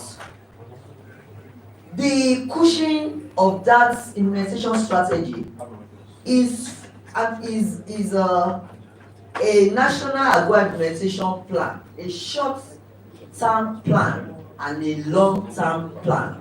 They are embedded in the strategy. Let me tell you what actually happens in the world. On agua, if they said one country is the best in the export of coffee to America, that country does not leave the farmers alone. They deploy sovereign fund. They take it, they anchor it because it's a competitive trade. They anchor it. They may do it under XYZ. They may just pick a farmer and say, let's just look at coffee. And they will do what you can call proof of concept. When they are going to a global platform, that is what they do. And the country will be successful. The government anchors a particular product and says, this is what we are going to do, and they do it. So when we go, we hear that, for instance, South Africa is best known in US for the BMWs. That will surprise you. You have some other countries, coffee, sesame seed, cocoa. Now, what is the way forward? When I was coming here, Dr. Musu told me that there will be about 40 farmers or 20 farmers, and I asked him, how many farmers are here? Exporters. I wanted the exporters to give us their own success stories to back up what the CEO has said. And I think I have few things to say about that. Madam Tina, you asked a question about solid minerals. The Minister of Solid Minerals, Mr. Dele Alake, he made a comprehensive policy directive on solid minerals. And one of the things there is that, they want to streamline it from being stolen, they want to formalize it. And they have said that no longer will our minerals go out, we must add value. If any investor wants value, I want to say a few things about, they say what next? We've had success story. So one of the things I'm going to say here is classification. We need to do this because if policies are being directed to exporters to farmers, I think we have to classify the kind of farmers we have for the policy trust of government to work. Do we have peasant farmers? Do we have farmers that are mechanized? If you tell farmers to go to the bank and go and take a single-digit loan, of course the wealthy farmers will get there before the peasants will get there. So they don't get to know. So in the policy statements, we must say, for farmers that are so great, this is what we can give you at a time. So that is about it. And we have a lot of stakeholders in this business of agriculture. We have government agencies, we have farmers union. But NEPC needs to hear this. So NEPC, we have customs, we have farmers union, we have the sub-regional. When federal government issues a policy, I think the implementing organ is the state. So NEPC, you have to tell the states to do what we call stakeholder mapping. I chaired a meeting 2 weeks ago, and a cocoa farmer was there. he said in his states, the commissioner of agri has refused to see them as farmers. So I now told him, go and unionize all the farmers and go back to the ministry and say, the union of farmers, have a union and the products you do and say you want to see. They will come and see you because election will soon come up.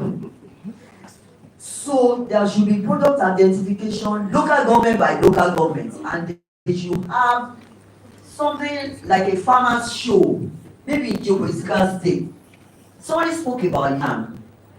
That yam actually went to Ghana from here under ETLS. They have a way, packaging. Agua is about packaging and presentation. So our yam in the market, you will see sand.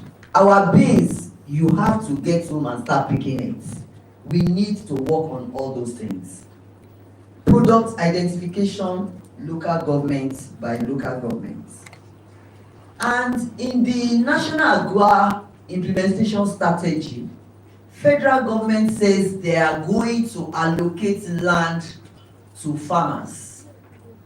Land dedicated to that project.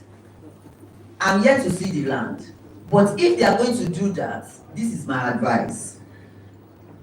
There should be a kind of architects to really do a landscape for the farms. There should be the surveyor. Soil tests should be done because of erosion. There should be valuation, accredited valuers. Because when tomorrow comes, these farmers will go to the bank. They want to take facility and they will ask for the, do you have the land papers? What is the value of your land? We are doing this in preparation for export competitiveness. Now, I'm going to talk about NIMET, the National Weather Forecast Agency. Now, when we look at the television, we see that floods are taking over and all that kind of thing. Do our farmers have advanced information about the weather? Let us look at the global warming. How prepared are our farmers? What our farmers or exporters, whatever they do, is an investment they have put in there. What is the return on investment? What is the return on investment? When flood comes and destroys the farm, some farms are accessible by water, and when the women farmers and their children are coming, disaster will come up. So what is the return on investment? Is there an insurance that will cover force majeure and the rest? There's still so much to say, ma'am. If you could kindly wrap up. Yes, let me wrap up. Thank you very much. We have large workforce as laborers in the farm. What is going to happen tomorrow when these aging farmers can no longer go to farm? Because of the youth empowerment program on agriculture, are they well equipped to go to the farm and relinquish 419 and get rich quick? I want to buy Jeep. It is important to galvanize this youth towards this for the next generation so that they can take over.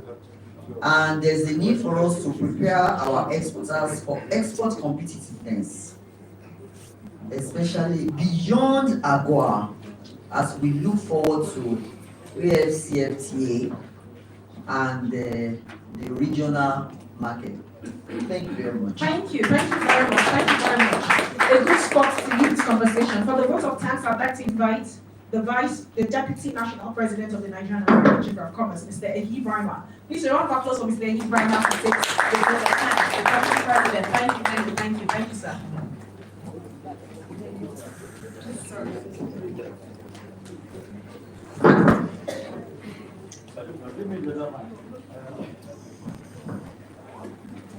Okay, thank you very much. I must say we have been very, very patient. We've been a great audience. I think we should appreciate ourselves. Put your hands together for us.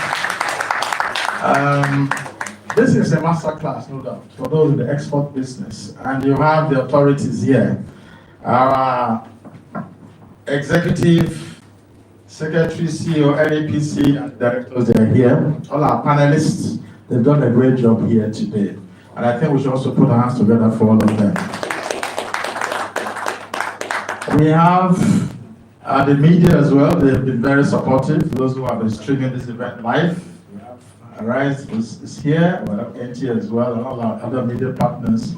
I want to say a big thank you for your time. We've spent too much time to eat, but let me just say, on behalf of the National President, Nigerian-American Chamber of Commerce, I want to say a big thank you to Nonye Ayeni. Now the other doctor, maybe she will go and grab doctor. Please put your hands together for her. She made this possible at the sponsors of this export roundtable. So please put your hands together for NAPC again. We will do this again because the export business is big and it will always attract attention. So please, madam, if you come back again, don't say no. And every other person who's been here for your time, played one important role or the other. I want to say on behalf of the President, the board, and management of the Nigerian-American Chamber of Commerce. Thank you for coming. God bless you. Thank you. Thank you very much, Mr. Deputy President. I'd like to invite the Deputy Director of Corporate Communications, NDC, Mr. Okeke, for his own vote of thanks from the NDC side. Thank you, sir.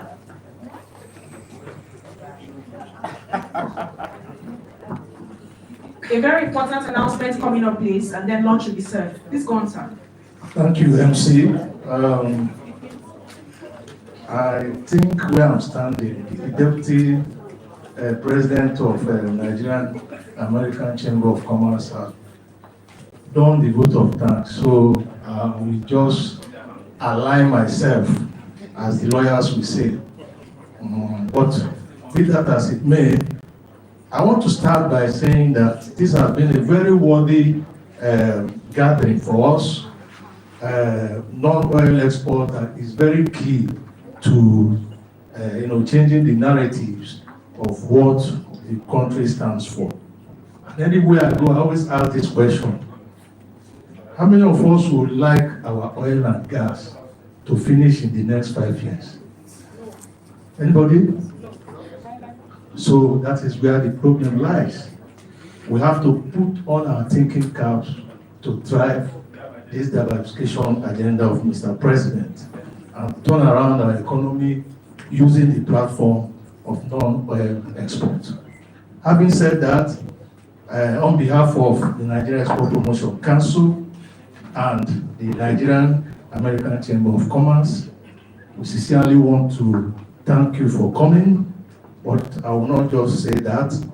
We sincerely want to thank the Executive Director, CEO of the Nigerian Export Promotion Council, Nonye Ayeni, for partnering with NACC to organize this very August event. And I want to say that we should please give her a standing ovation for having done that. Please, can we do that in a minute? Thank you very much.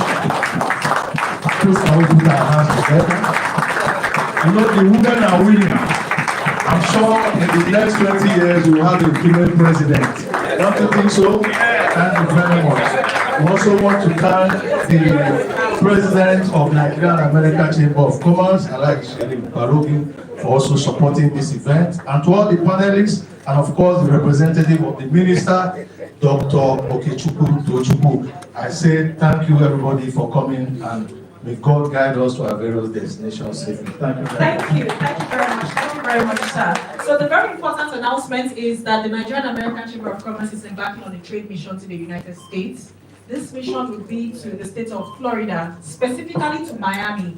Registrations are ongoing and it's still open for participants and delegates who are intending to be a part of this who have visas, specifically for people with visas right now. So please reach out to us, reach out to me. My email, my phone number is usually on the members page. And for people who don't have it here, after this conversation or after this meeting, we can always talk. Thank you once again for coming. Food is now served, but we'll begin the serving with the president's table, the president and the CEO's table. So, Madam CEO and Mr. President, Mr. Deputy President, could you, representative of the minister, have your lunch just on the foyer by the left. So we'll go table by table. After this table, we'll proceed to the board's table, and then we have the NEPC's table, and then every other table can proceed to having lunch. Please be seated as the President, CEO, and Deputy President's table proceeds for lunch. Thank you so much. My name is Wafai Samuel. I'm the Acting Director General of the Nigerian-American Chamber of Commerce. God bless you all.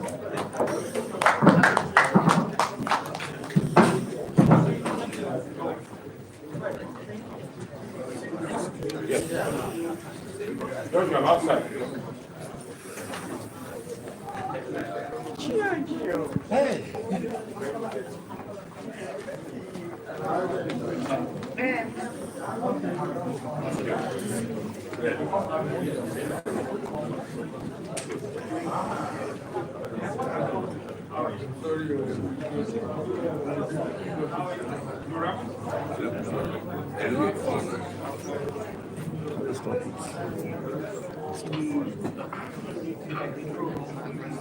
Stop it.